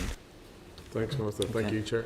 Yep, no thanks, Peter. And I listened to what you said in relation to furlough with interest, because I think, I don't have the figures in front of me, but there's something like 5,000 still furloughed in manufacturing and 5,000 still in construction, and obviously those are for issues beyond just the control of the executive. So I do think it is important that we at least have a sector-specific approach to furlough being extended, and I welcome your comments in respect of that too, because it is going to push more people onto universal credit, which is deeply inadequate at this point in time. Stephen, you're next up. Thank you, Chair, and thank you, Minister, for your attendance today and your detailed answers so far. Just to obviously concur with the warm welcome on the Spend Local card. Firstly, I know I've visited a number of local businesses right across my constituency of North Down in recent weeks, as recently as yesterday as well, and certainly there is a real appetite amongst those traders and local business people to get the cards out, and the incredibly impressive number of applications is testament to that. And certainly there's a real appetite right across the public, as you say, to get out and support businesses across such a range, as you say, not just retail and hospitality, but right across our town centres and right across Northern Ireland, from villages to rural areas to our towns and city centres. And the phone line was mentioned. I think I do look forward to that. It is great, obviously, to see people, getting the online access as much as possible. But there is still a role for the phone lines, and I welcome that. And I look forward to that coming forward. Just in terms of another positive scheme, which I know some sectors are looking forward to, and the public are looking forward to as well. Just in terms of the holiday at home voucher scheme, which I know is another innovative and exciting project within your department. You could just maybe touch briefly upon that, Minister, just in terms of timescale. Obviously, we are now in the run-up to Christmas. We've got the High Street scheme, so what would be the optimum time to really push that scheme? And I have a couple other questions, if I'll just rattle through them here quickly. Confidence in our town and city centres remains a key challenge, and I suppose it links in with the working from home message where possible, which still really exists, I suppose, particularly within the public sector. And I suppose, obviously, there's many advantages to that, but it also has an impact on footfall, particularly in our town and city centres. And just, I suppose, how do you feel we can get that confidence back? Obviously, that footfall impact with people working from home, affects cafes and hospitality sector, and our coffee shops and all sorts of small independent traders. So if you could just maybe touch upon that, and then just finally, when I'm on, just touch upon those air connectivity and our 3 local airports, which is obviously vital for our economic recovery. The pandemic has obviously had a significant impact on this sector. Passenger numbers are well down. Of course, this is a global issue. It's not particular to Northern Ireland, but it certainly has an impact. And you mentioned the domestic aviation kickstart scheme, which is welcome. which was announced in May earlier this year. But I suppose what more can be done to, to obviously boost confidence and get numbers up within our airports and increase air connectivity closer to pre-COVID levels. And just finally, in terms of the protocol, just linking in with the aerospace sector, when I'm on the subject, the committee had a useful meeting back in early July of this year with key players within the aerospace sector. And I certainly found it very interesting that they highlighted real problems that they are facing with the protocol. I think that was very noteworthy. It wasn't coming from politicians or any other sources. It was coming directly from the industry, the experts, and they certainly made it very clear to us about problems they were facing with the protocol. So I would appreciate any updates. I know there's been quite a lot there, but I would appreciate if you can touch on some of them. Thanks, Chair, and thanks, Minister. Okay, well, you've certainly got your money's worth in there anyway for questions. Stephen, first of all, can I just thank you as well for the work that you have done in helping local businesses to be aware of the scheme and the work that you've done in your own constituency, because I think it is important that people understand that the prepaid card is not just for one sector. It's for retail and hospitality and entertainment and leisure. We could go on and on. I think it's really important, and I know that you've been involved with businesses across all of those sectors, and I do want to thank members as a whole for the work that they have done to help to inform the public and inform businesses, because a lot of work has gone on that over the last couple of months, and I think that's what's going to help make the scheme a success. The first question was in relation to the holiday at home scheme, and that's a scheme that is going to be best if it's done at the right time. Obviously, we spent an awful lot of time and work making sure that we got the high street scheme at just the right time. And I was pleased whenever I launched it, the representatives of retail organisations had said to me this could not have come at a better time. I want to make sure we're doing the same for the holiday at home scheme. To that end, it's probably not best to do that at the same time as the high street stimulus scheme, because that could provide a bit of that overlap might not be helpful. So we're continuing to work with industry to work out when the best time that would be. But of course, we will keep the committee updated in relation to that. The next question was in relation to confidence in town and city centres. And this is where I hope that the high street scheme will not just be good for a short-term boost, but long-term people would be able to come back and go into the high streets again, first of all realising that it's safe to do so.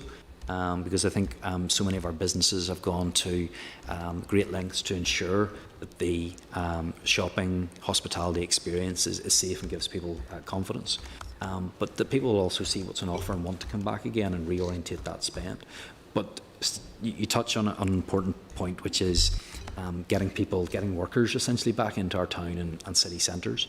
And this is where the working from home messaging is something that I would like to see moved on, both in the private sector and in the public as well. The executive guidance currently states that people should work from home where they can. I know, as I've been contacted by many businesses saying, look, we want to be able to get back, but we don't want to be seen to be going against government guidance, executive guidance. Now, I do not think that anybody that's currently in that environment intends to bring back 100% of their employees 100% of the time. I think that hybrid working is here to stay in one form or another. But I think if people want to be able to come back and want to plan for that and want to put contingency measures in place, they should be able to do that. And I think that will be an additional boost to our high streets as well. I mentioned air connectivity, and he recognised the NIDAC scheme, which has been very successful, very well received by the industry, by airlines and by airports. And I think that we'll see more work done on that, measuring the impact and the success of it. But I think it's been particularly important in this key period where we haven't been able to open up again fully, and when there are still restrictions on travel and restrictions on the economy in general. So helping airlines and airports get through that period was really important. But now we need to move to the next stage. How can we help air connectivity? Well, one way that we can do that is obviously encouraging people to come here and to visit Northern Ireland, and I think that what will be really helpful in that is the £5 million campaign that we launched, encouraging visitors in Great Britain to come to Northern Ireland. I think that we've gotten in the way of staycations domestically in the UK, and hopefully that campaign will help bring more visitors and travellers, but also business travellers as well. We had a great reputation as a place for conferences, and we've now opened that up again. So let's get more people in to Northern Ireland. That's a great way of supporting what we have and then encouraging and facilitating further air connectivity. But I think more than anything else, what would be most helpful is the scrapping of air passenger duty. And this is something that I have made representations to the government about. It is something that I have spoken to Sir Peter Hendy, who's conducting the union connectivity review. I think that it could be potentially a game changer in terms of the levels of connectivity that we can have and making it easier for people to travel internally within the UK. And we don't have those rail or road links. We don't have alternative options for that, and we are in competition with airports, well, specifically Dublin Airport. So if we want to improve air connectivity, let's get more people, let's have additional people coming in and out. But air passenger duty, I think, is a big one, in addition to the support that we as a department have given. He touches again on the protocol, and it'll come as no surprise to him to know that what he is hearing is what I have been hearing as well. I think you'd have to be living under a rock not to understand the concerns that businesses have been having and the difficulty that it's been causing, and some sectors have been affected by that more than anything, and that's why when you look at our supply chains, when you look at our economy, it doesn't make sense for there to be a border down the Irish Sea. Look at the volume of trade and all of the issues involved in that. It just doesn't make sense. So it needs to go, and we need to find the solutions to that. That will require political will. Thank you, Minister. Thank you, Chair. Okay. Chair, thank you. Minister, I'm going to try on sport in a minute.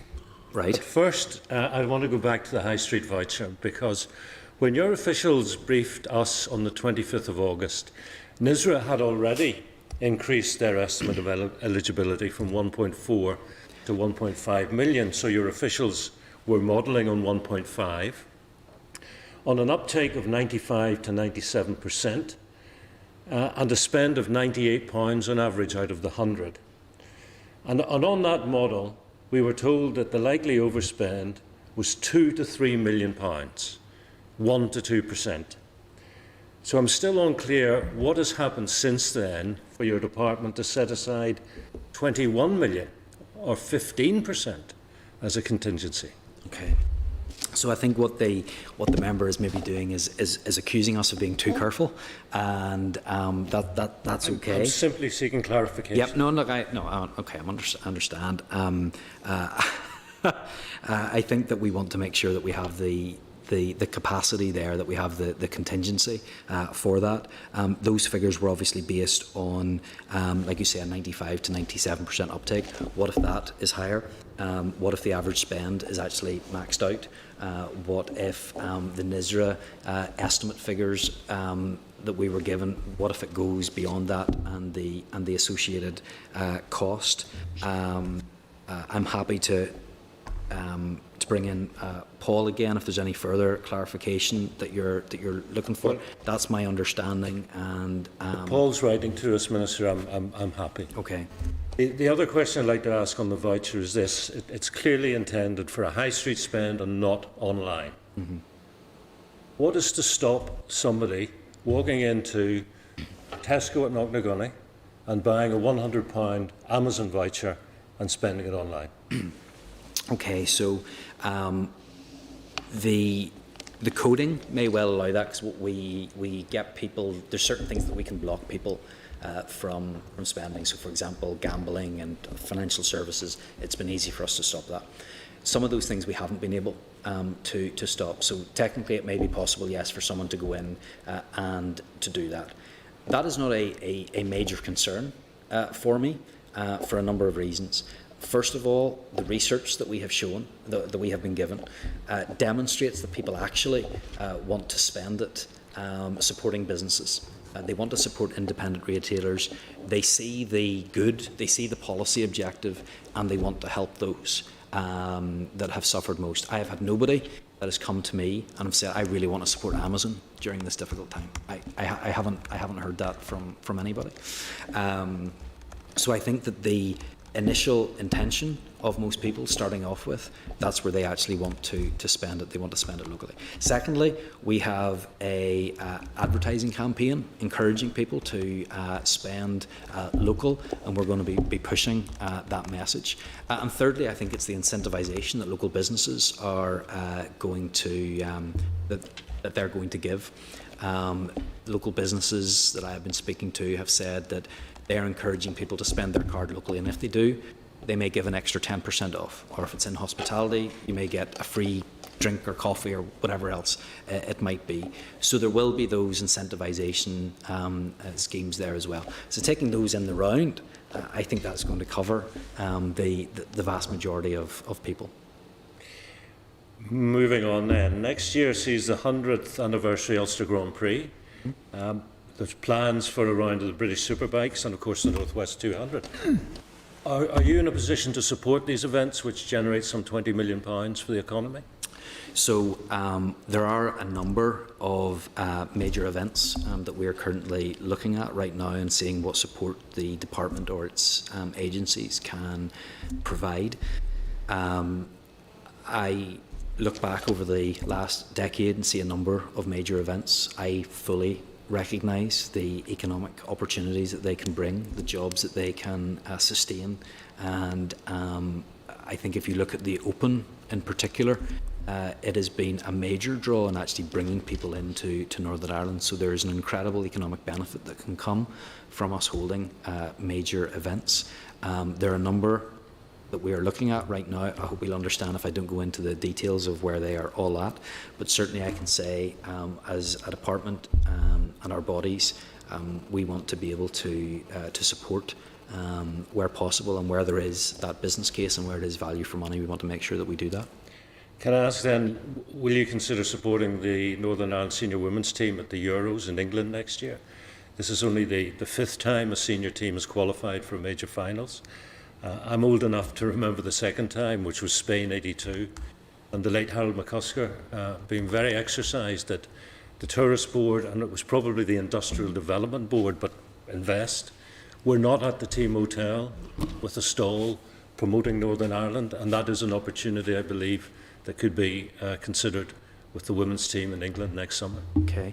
I don't have any memory of that particular event in 1982. I have no memory of 1982, but certainly there has been nothing that has come into the department that I'm aware of at this time, but of course I'd be more than happy to look at how we can support any request that comes in. Thank you. Okay. Thanks, Chair. John. Thank you, Minister, and thank you for attending today's meeting. Minister, of the 100 businesses that you met and who expressed concerns to you about the protocol, do any of them support your party's proposal to collapse the Assembly and set preconditions that I believe neither the British government can meet, the European government can meet, or even your colleagues here in the Assembly, the other parties in the Assembly, can assist you in getting met? Did any of the businesses support that? So I think many of the businesses that I have spoken to are absolutely in tune with the need to get the protocol addressed. They recognise that the border in the Irish Sea is not helping stability, it is not helping the conditions that they need, and the trading links that they need, and the lack of friction that they need to do what they have been doing for so long and getting us to the place that we need to get to, John. There are legitimate concerns that they have expressed. I am seeing it. I think most people understand and see the problems that businesses are having as a result of the protocol, and I want to make sure that they are addressed. Yes, but I accept there are legitimate concerns, but I take from your answer none of the businesses support your party proposal to collapse the Assembly. No, that's certainly not what I said. A lot of those businesses I met perhaps before the announcements have been made, but absolutely the businesses were very, very strong with me about the need to get this issue sorted out.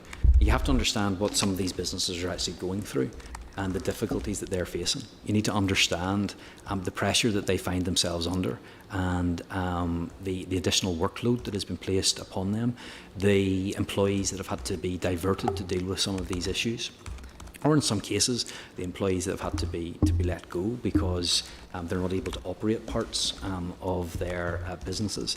And John, you'd have heard this as well. There's no way that you couldn't have heard the challenges that are coming, because this is not a unionist issue. This is affecting businesses right across Northern Ireland, especially those that are dependent upon getting goods from the rest of the UK, from GB. So that'll not be a surprise to you either about the difficulties that the protocol is causing. I've had businesses approach me and engage with me about the challenges they face in relation to Brexit/protocol. But I also, what they expect politicians to do is to work out those problems. Mm-hmm. I've also had businesses who are creating jobs and prosperity as a result of the protection the protocol offers them. And my concern is that your department is blind to that, and that we will miss opportunities to create jobs in all our constituencies and create prosperity for the people we represent, because your department has turned a blind eye to those issues. Well, I would strongly disagree with that, because first of all, I think that the protocol is what's causing greatest economic harm, and that needs to be dealt with. But secondly, I have not had some great stampede or really any number of people come to me saying, look at the opportunities that we have here. That's just not something that I'm getting. We've created over 4,000 new jobs in Northern Ireland since January 2020. The protocol is not the reason why they have come here. It's the talent of our people and the skills of our people. And let's just address it while we're talking about it, this notion of dual market access. We don't have dual market access in Northern Ireland. If you had access to a market, you're able to take things in, you're able to import and to export. We don't have dual market access here because we can't get that access from Great Britain into Northern Ireland. That's what's causing the issues. And a lot of companies are actually seeing the difficulties of not being able to source goods from GB without an awful lot of hassle.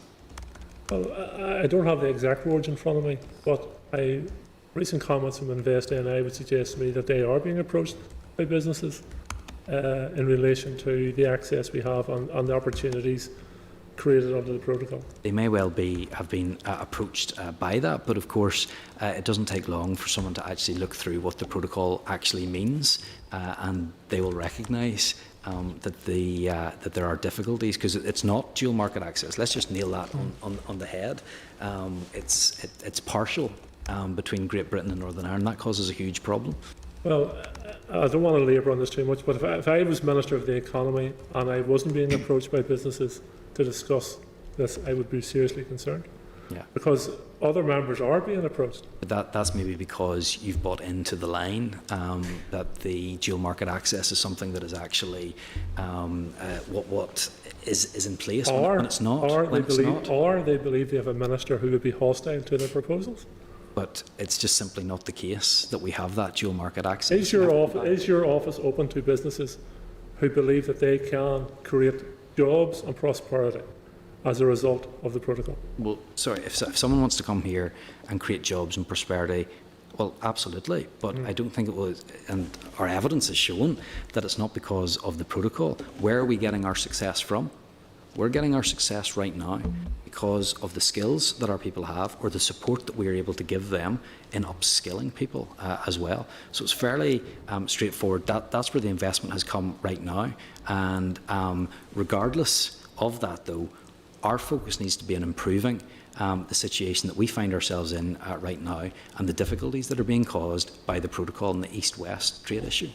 Okay, well, we'll agree to disagree on some of that. There's a lot of that today, isn't there? Well, there is, but that's politics, I suppose. But it's better to be in here debating it than of all of us to be out of here, because the conditions your party has set are unachievable for the restoration of the institutions. You may well get an election, but what happens after the election? We won't be in rooms like this interrogating each other or promoting, and you as Minister won't be able to be delivering the change programmes you want, because the conditions you have set are unachievable. Well, if there is political will, of course they are achievable, and what we are proposing is in no way unattainable. We want to make sure that we have that ease of access between Great Britain and Northern Ireland, and regardless of your constitutional position, we should surely want that ease of access between our biggest market and ourselves. But like I say, we may not agree on everything. I want to move on just in terms of the economic recovery plan. Yep. The High Street Voucher Shop Local scheme, hugely popular, and why wouldn't it be? Hard-pressed families and businesses receiving financial support from the executive. Great initiative. Fully supported, fully behind it. But I have a concern that it is the cornerstone of your economic recovery plan, that on the basis that if you give everybody £100, it's going to be the way forward in terms of economic recovery. I think you're overselling it in that way. It's a good idea, good scheme, worthwhile, but it is not going to lead to the economic recovery of our society. So I've never claimed that it's going to be the only tool in our toolbox. Look at it this way, first of all. These are businesses that have suffered incredibly over the last 18 months. These are businesses that in many cases have had to dig very deeply into their savings in order to survive. We want to get them beyond that survival mode now, and we want to help them get back to where they were. So I think this is important not only for a short-term economic boost and to help people that were very, very badly affected by the restrictions, but I do believe there's a longer-term economic impact on this. It's not just this immediate shot in the arm, but it is also that reorientation of spend back into local businesses and offline as well. I think that is an entirely proper and right way to do it. And I hope that we will see people, and I've been around a lot of businesses in Northern Ireland, and I didn't know how much we had on offer and the quality of some of what we had to offer. I hope other people, when they're thinking about how they're going to spend their card, will think the same. And not only will they go and spend that £100, but they'll spend a little bit more, and they'll keep coming back again when they see the customer service, when they see the ease in which they can shop and everything else. So it's certainly the highest profile part of the Economic Recovery Action Plan. It's the one everybody knows about. It's the one that I think will have by far the biggest immediate economic impact, although it will also have a longer term one as well. But of course it is just one tool in our toolbox, and we do have really good schemes in place that help with innovation, that help with upskilling, which help people to trade in different ways and to export to other places that they haven't been in before, and increasing the skills and ability of our people. So in terms of budget, it's a large part overall. In terms of immediate impact, yes, but those other parts are in there as well, and they're important too. It's now with the additional £21 million, which I have to say is an astonishing amount of money or percentage, 15% leeway you have given yourselves in this. I don't think any business case would stack up on that, and if that was to be passed by the usual business case process, I can't say how that would stack up. So you have given yourself an additional £21 million. It means it's over 50% of your economic recovery plan spend is based on the voucher scheme. So we're not allocating it to it, we're holding it back. There is a contingency in place, but yes, I make no bones about it. This is a 1 year budget that we have. We have to spend it in year, and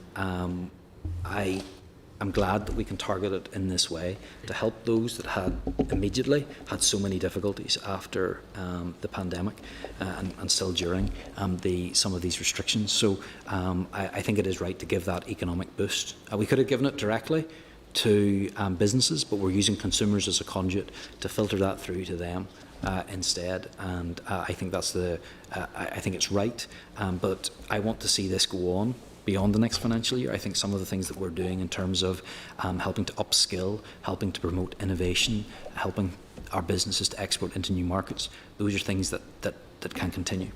Well, one of my experience, and I end on this point, Chair, because I know there's at least one more member to come in. One of my experiences, Minister, and frustrating experience it is actually getting public money spent. But see, in particular, if you have an unplanned programme of spend, and if you don't use that £20 million, and you're in the last quarter of the financial year, and you're trying to spend £20 million, I can assure you it's going to be very, very difficult to get that money spent. So you need to be doubly reassured that the decision to hold back such a significant amount of money is the right one. So we are currently looking at the other options. We've rolled out some very successful programmes already under ERAP. We can put out second and third, and in some cases fourth calls to these. Officials are looking at that, and like I've already said, I'll be more than happy to keep the committee updated on that. Okay, thank you, Minister. Okay. Thank you, John. Claire? Thank you, Chair, and thank you, Minister, and welcome to the committee. Some members have already mentioned some of the things that I will raise, but maybe there's elements of it that they haven't asked. So I'll start with the holiday at home scheme. I submitted a parliamentary question to you quite recently in relation to that. And the response was that it will be facilitated on a first come first served basis. Now, I shared this response with my constituents, and a number of people have come back and said that that's not legal. So I appreciate there's still a way to go in terms of developing that, so maybe that would be something you might want to look into. It seems a bit odd to me that a public sector scheme would be a first come first basis type of thing, because I would imagine it would give rise to some forms of discrimination, but it might be something you want to consider. In terms of the high street scheme, there seems to be issues with specific email types. I myself applied for the scheme under a particular type of email and still haven't had a bounce back email. I've since applied with a different type of email and got it straight away. So again, that might be something you want to look into, and maybe even put a bit of information out to the general public there, because there are people who are still saying, Claire, I'm waiting 48 hours now, and they're going to keep doing that until someone tells them, look, you need to resubmit. So, in terms of uptake of the scheme, in fact, there's many people who won't even have emails, so it might be something you want to consider as well. I will be applying on behalf of my parents because they don't have email addresses, but they don't need to use the telephone line because they have a daughter who can do those things. Will I be able to use the same email address that I have used to apply for me to be then subsequently sent the link to apply for them? Because in terms of the way it happened with me last night, I submitted my email address, I got the link, I was then able to use that link to input details, but I'm just conscious of this conversation around duplicates, and that could be where duplicates are happening, that maybe a daughter or whoever else is applying on behalf of a number of different people. Are they able to use the one email address? I think that's something you need to look at. Scam, and I do wonder, and I asked this question of the Chair earlier, or to ask the department, there is that considerable, I suppose, safety net, if you like, in terms of this scheme. I would sincerely hope that isn't necessarily to pay for potentially payments made out in error or fraud payments. Because I appreciate that this will always happen. There will always be people who take advantage of these types of schemes, but I would hope the department has a robust enough process in place to ensure as many people as possible are not fraudulently applying, or that payments will be given in error as duplicates, because I think through other schemes that we've seen over this past year, there has been cases of that. So I'd be keen to know, what your department's doing in relation to that. I think scamming generally, I'm aware of a lot of people receiving text messages saying, can you confirm that? So I think what might be useful for the department is to explain what will not happen as much as what will happen.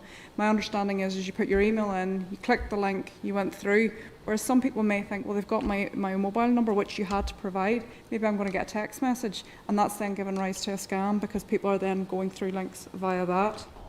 So that's that one.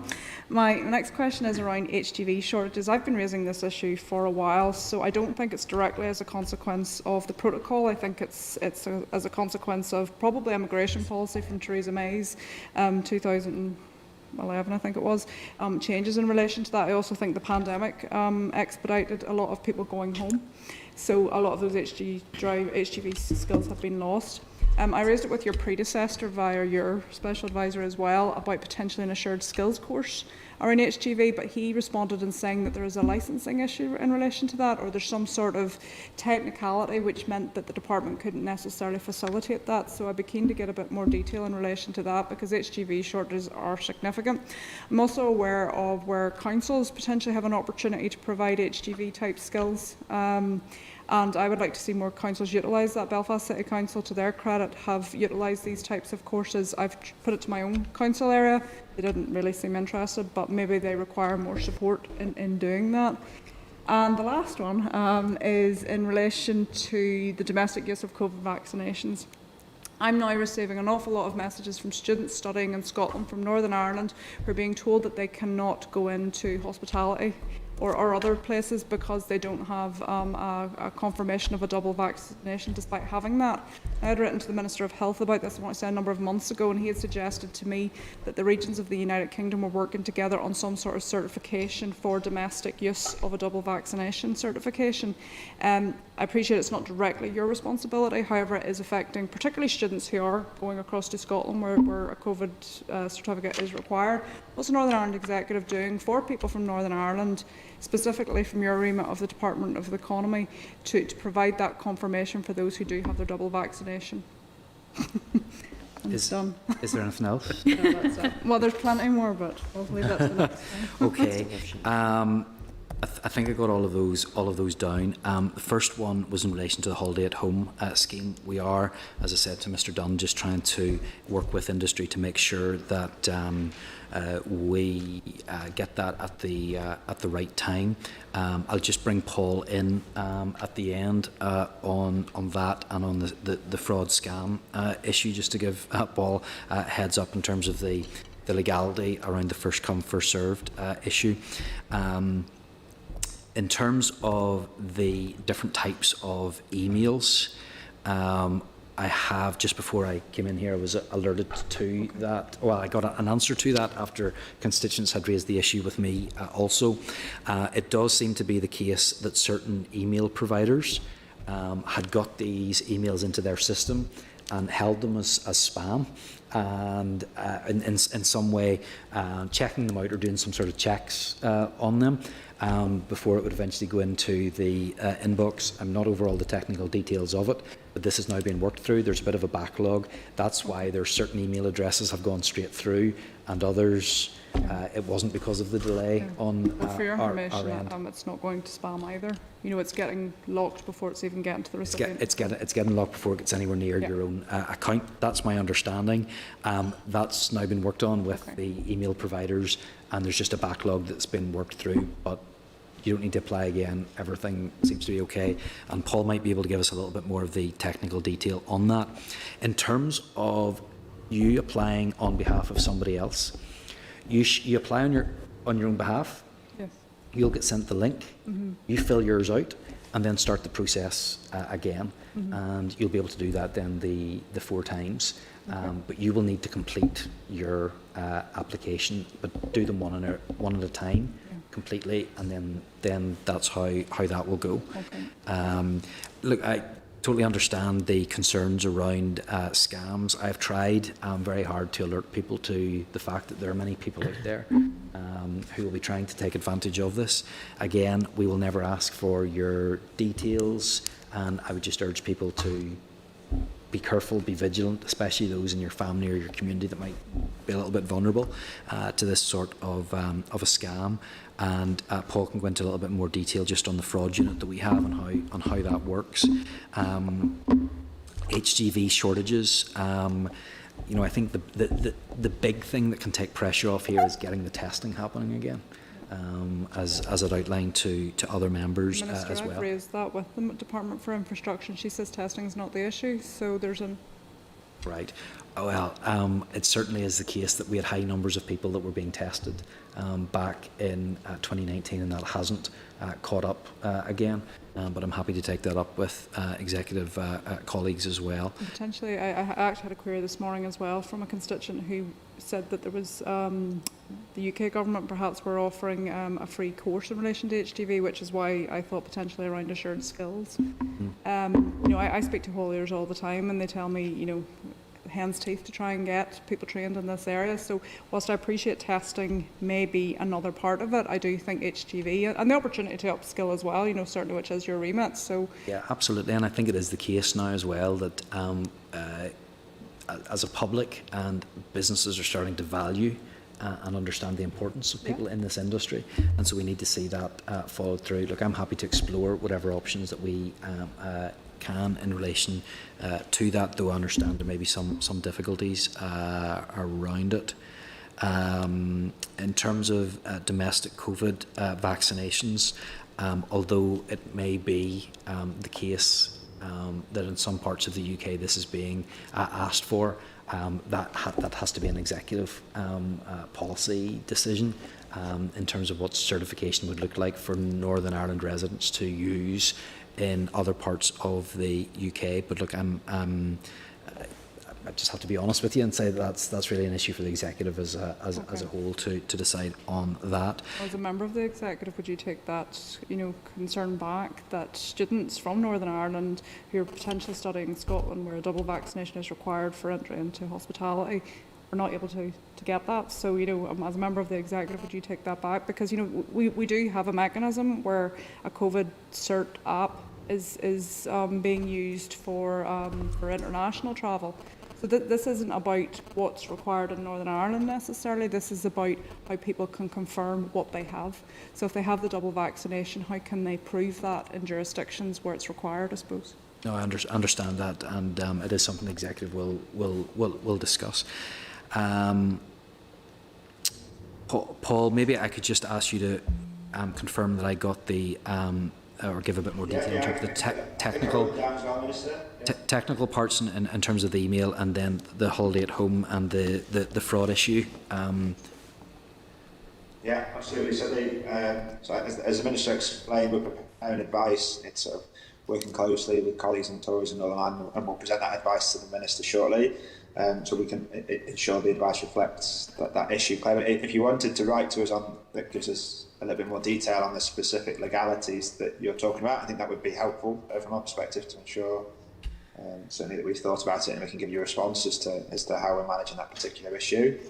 On the types of emails, I think you mentioned, so there was an issue with certain domain names earlier on, and that's because that particular domain host was flagging the emails as spam and therefore holding back them being issued to the applicants. We've now resolved that so that you shouldn't notice any difference between whatever type of domain name you're using, so whether that's a Gmail, Hotmail, or Outlook, or Yahoo. That issue should now be resolved. And the Minister said there's a small backlog that we're working through, but just because of the way the system's operating at the moment, we're expecting that to be cleared relatively quickly. Again, I think you mentioned there about whether you're able to use the same email address to apply on someone's behalf. There was an issue at the start of just the sheer volume of people coming through that we had to put a hold on a number of applications, and we're going to need to come back to them to clear that particular backlog. But as of now, you should be able to type in the same email address, Claire, and access the portal and apply on behalf of your parents, and the facility is there for you to do that 3 times. That's a total of 4 applications, 4 times that you'll be able to get onto the portal until it's flagged as a fraud risk. And you rightly mentioned scams. You will have, I'm sure you all follow our Twitter handle. There's been an intensive amount of scams that have tried to make people as aware as possible of exactly what the application process is, and importantly, the department will not be, because we won't ask you for your bank details. And it's great to have the support of the third sector organisations in Northern Ireland to get that message out. And I was listening to the radio yesterday morning. I heard the police as well, the BSNI, giving their message and exactly what people need to do if they're aware of those scams. I think would welcome your support as well, members of the committee, in ensuring that message is out there, particularly as the Minister mentioned, for those vulnerable members of our society that unfortunately are targeted by these individuals. And then finally on the fraud, there's anti-fraud measures built into the process at every stage, and all of our partners and contractors within their systems are actively trying to mitigate against the risk of fraud, and also as a department, we have a responsibility to assess fraud and take action against fraud when it's become known, and that's a significant work stream within this project. Minister, I hope that answered all your questions. Sorry, Claire, if I'm not mistaken. Yeah. I know you're a little bit pushed for time, but Sinead has a question. Yeah, no, that's okay. Can we bring Sinead into the spotlight, please? Thank you very much, Minister, and it's been a long morning for you. First of all, I just want to say I've had a career in business representation here in the Northwest, and I can absolutely assure you I've never, ever met any business that has pulling down the administration or the institutions of government. What businesses need in the marketplace is certainty, and certainly pulling down the bricks and the institutions of government would not help them at all, and not help investors. So I just want to put that in the record. But leaving that aside, I assume, Minister, that you would concur that Brexit is responsible for us losing some of our skilled EU workers and not the protocol. And therefore there's a bit of hypocrisy here when ministers are crying over spilt milk, because this was entirely predictable.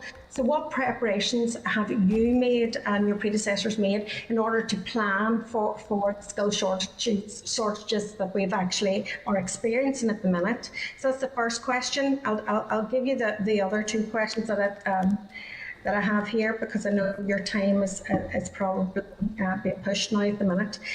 So the second question I would like to ask is, Minister, I hear an awful lot about the problems of the protocol, and I do agree. There are difficulties with the protocol, but the protocol is there because of Brexit, and that is a difficulty, and we need to overcome them. But there's also opportunities around the protocol, and your department has a role, and indeed Invest ANI has a role to promote protocol opportunities. But to me it feels a bit like Voldemort, dare we speak his name, or that name of opportunities.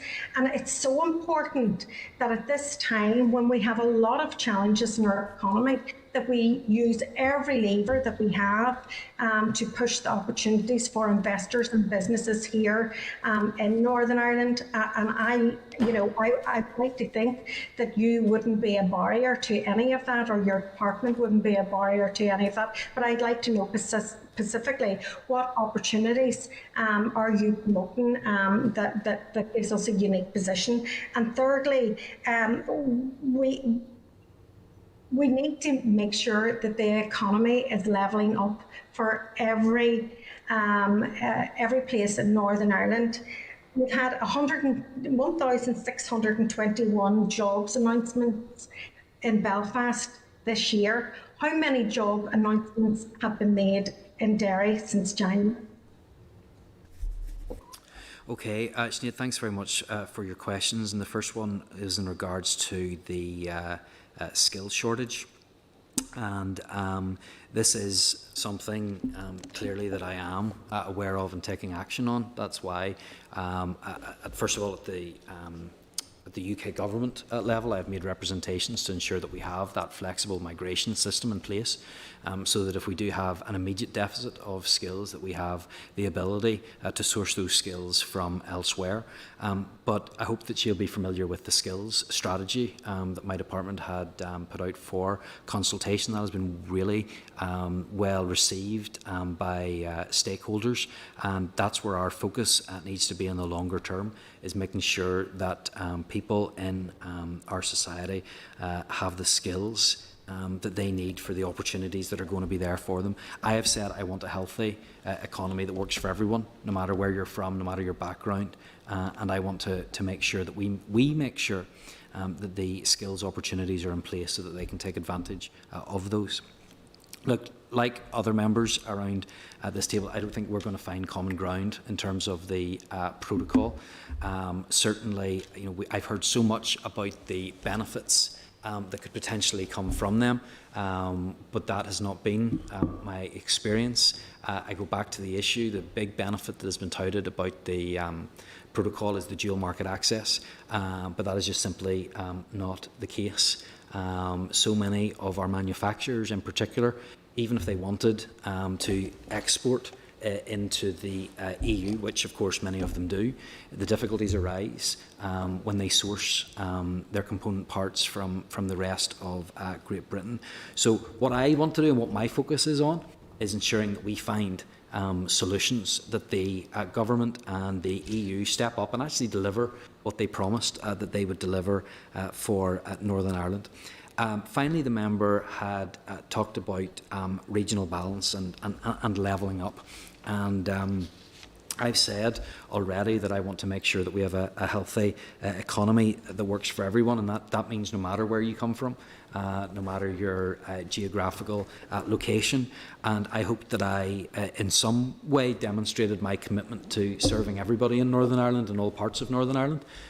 When one of my first visits was to the Northwest, and I was able to see the progress that had been made in relation to the medical school. I was able to see what has taken place at Seagate and the incredible opportunities that are being created there. Yesterday I was at Catalyst, and they now have their site in Londonderry, and there are incredible opportunities there as well. There are many exciting and energising and engaging projects that are going to come from the City deal as well. So that's where my focus will be. I don't have the specific numbers that she has requested for her own constituency. That being said, so many of the jobs that have been created will allow people to work from home, and I actually think that's good for local towns as well, that we still have a hybrid working to allow people that might previously not have taken advantage of those opportunities because of a daily drive to another town or city will now be able to do so. But I stand ready to help where I can. My department stands ready.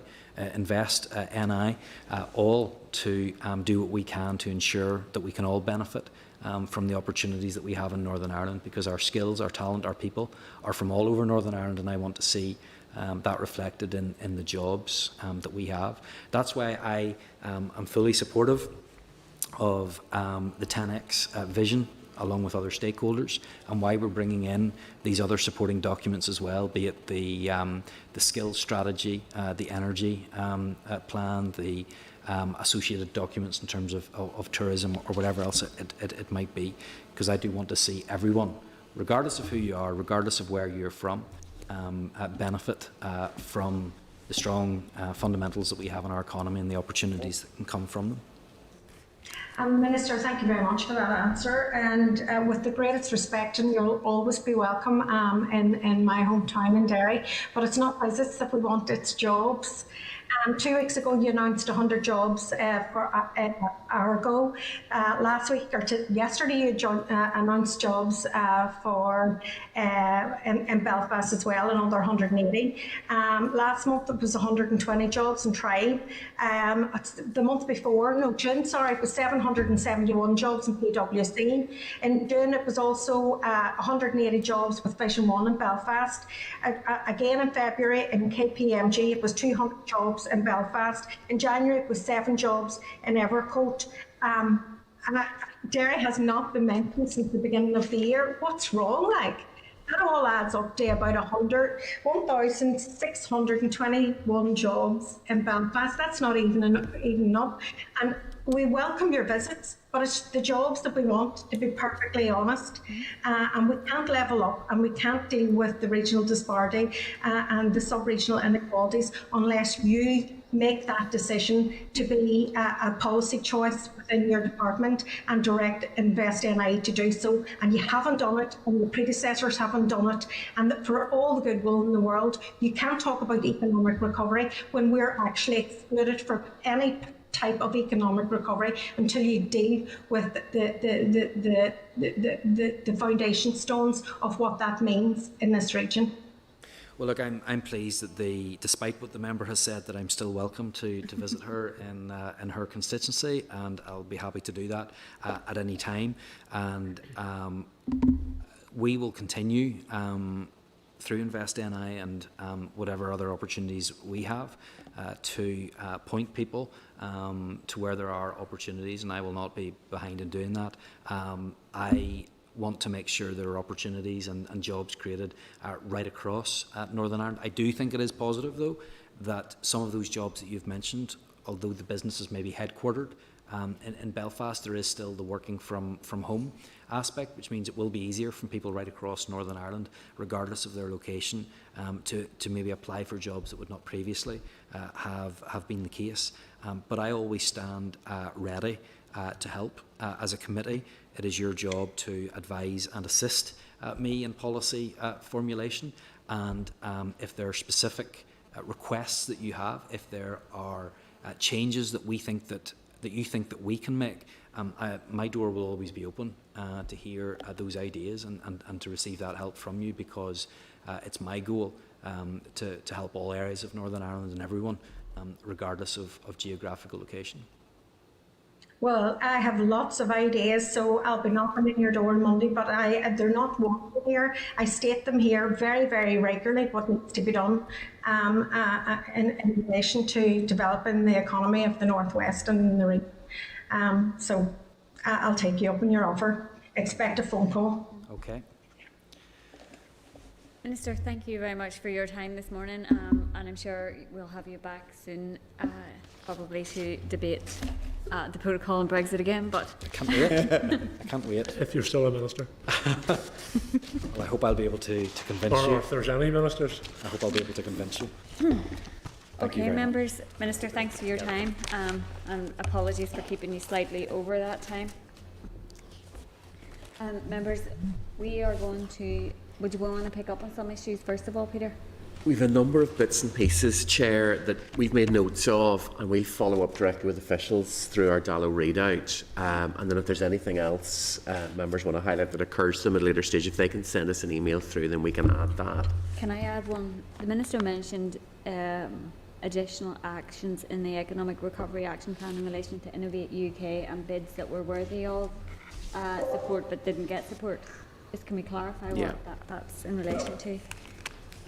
And Peter, we were going to propose that we move the correspondence in the agenda to be dealt with by correspondence if members are content. Members are content. Perfect, thank you. Okay, and so then moving on to any other business, none has been indicated. And so item number 15 then is the date, time and place of the next meeting, which will be next Wednesday morning. And just to advise members that we have 3 briefings next Wednesday, and so as a once-off, that is a second once-off, we will have a 9:30 start just to get through those briefings. And there is a informal meeting tomorrow morning with Ballantyne Building Solutions to discuss the Integra Spec ICF building system, which is the insulating concrete formwork. So that will be 11 a.m. via Teams, and I think we've already had the link, but we'll probably get it again. We send that again, Chair, plus there's a couple of videos that members might want to see with that as well, so we send that all out later on. Okay, thanks. Thank you. Thank you. Thank you. This is the Northern Ireland Assembly Senate Chamber programme sound.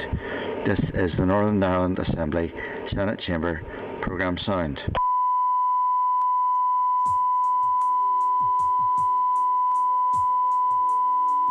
This is the Northern Ireland Assembly Senate Chamber programme sound. This is the Northern Ireland Assembly Senate Chamber programme sound.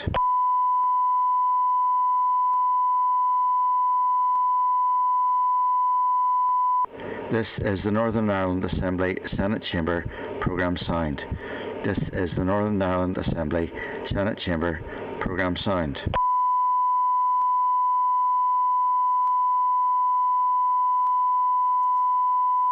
This is the Northern Ireland Assembly Senate Chamber programme sound. This is the Northern Ireland Assembly Senate Chamber programme sound.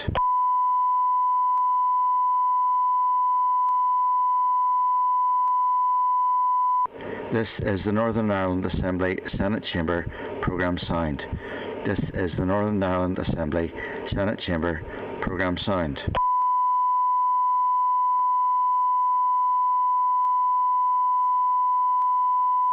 This is the Northern Ireland Assembly Senate Chamber programme signed. This is the Northern Ireland Assembly Senate Chamber programme signed.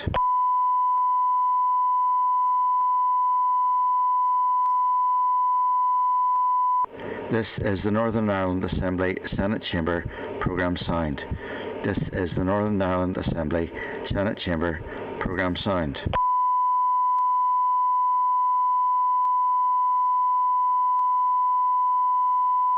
This is the Northern Ireland Assembly Senate Chamber programme signed. This is the Northern Ireland Assembly Senate Chamber programme signed.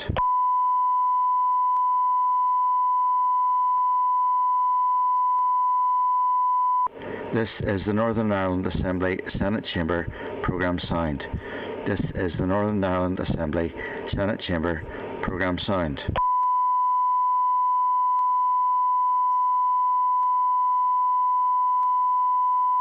This is the Northern Ireland Assembly Senate Chamber programme signed. This is the Northern Ireland Assembly Senate Chamber programme signed.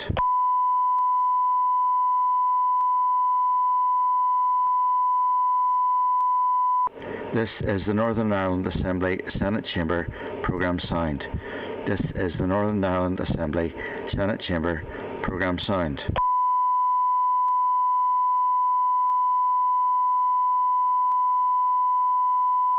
This is the Northern Ireland Assembly Senate Chamber programme signed. This is the Northern Ireland Assembly Senate Chamber programme signed.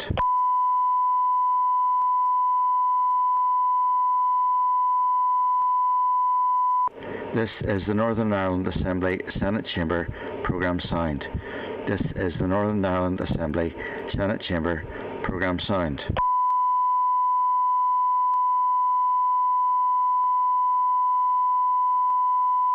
This is the Northern Ireland Assembly Senate Chamber programme signed.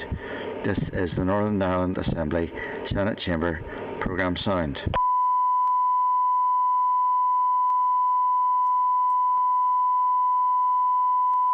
This is the Northern Ireland Assembly Senate Chamber programme signed. This is the Northern Ireland Assembly Senate Chamber programme signed.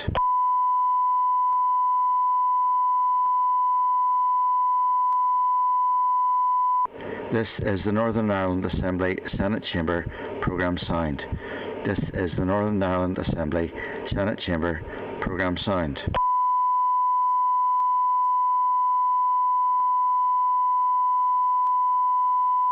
This is the Northern Ireland Assembly Senate Chamber programme signed. This is the Northern Ireland Assembly Senate Chamber programme signed.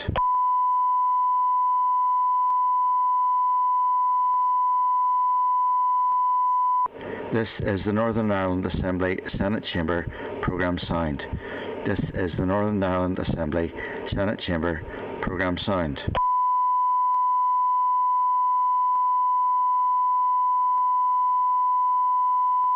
This is the Northern Ireland Assembly Senate Chamber programme signed. This is the Northern Ireland Assembly Senate Chamber programme signed.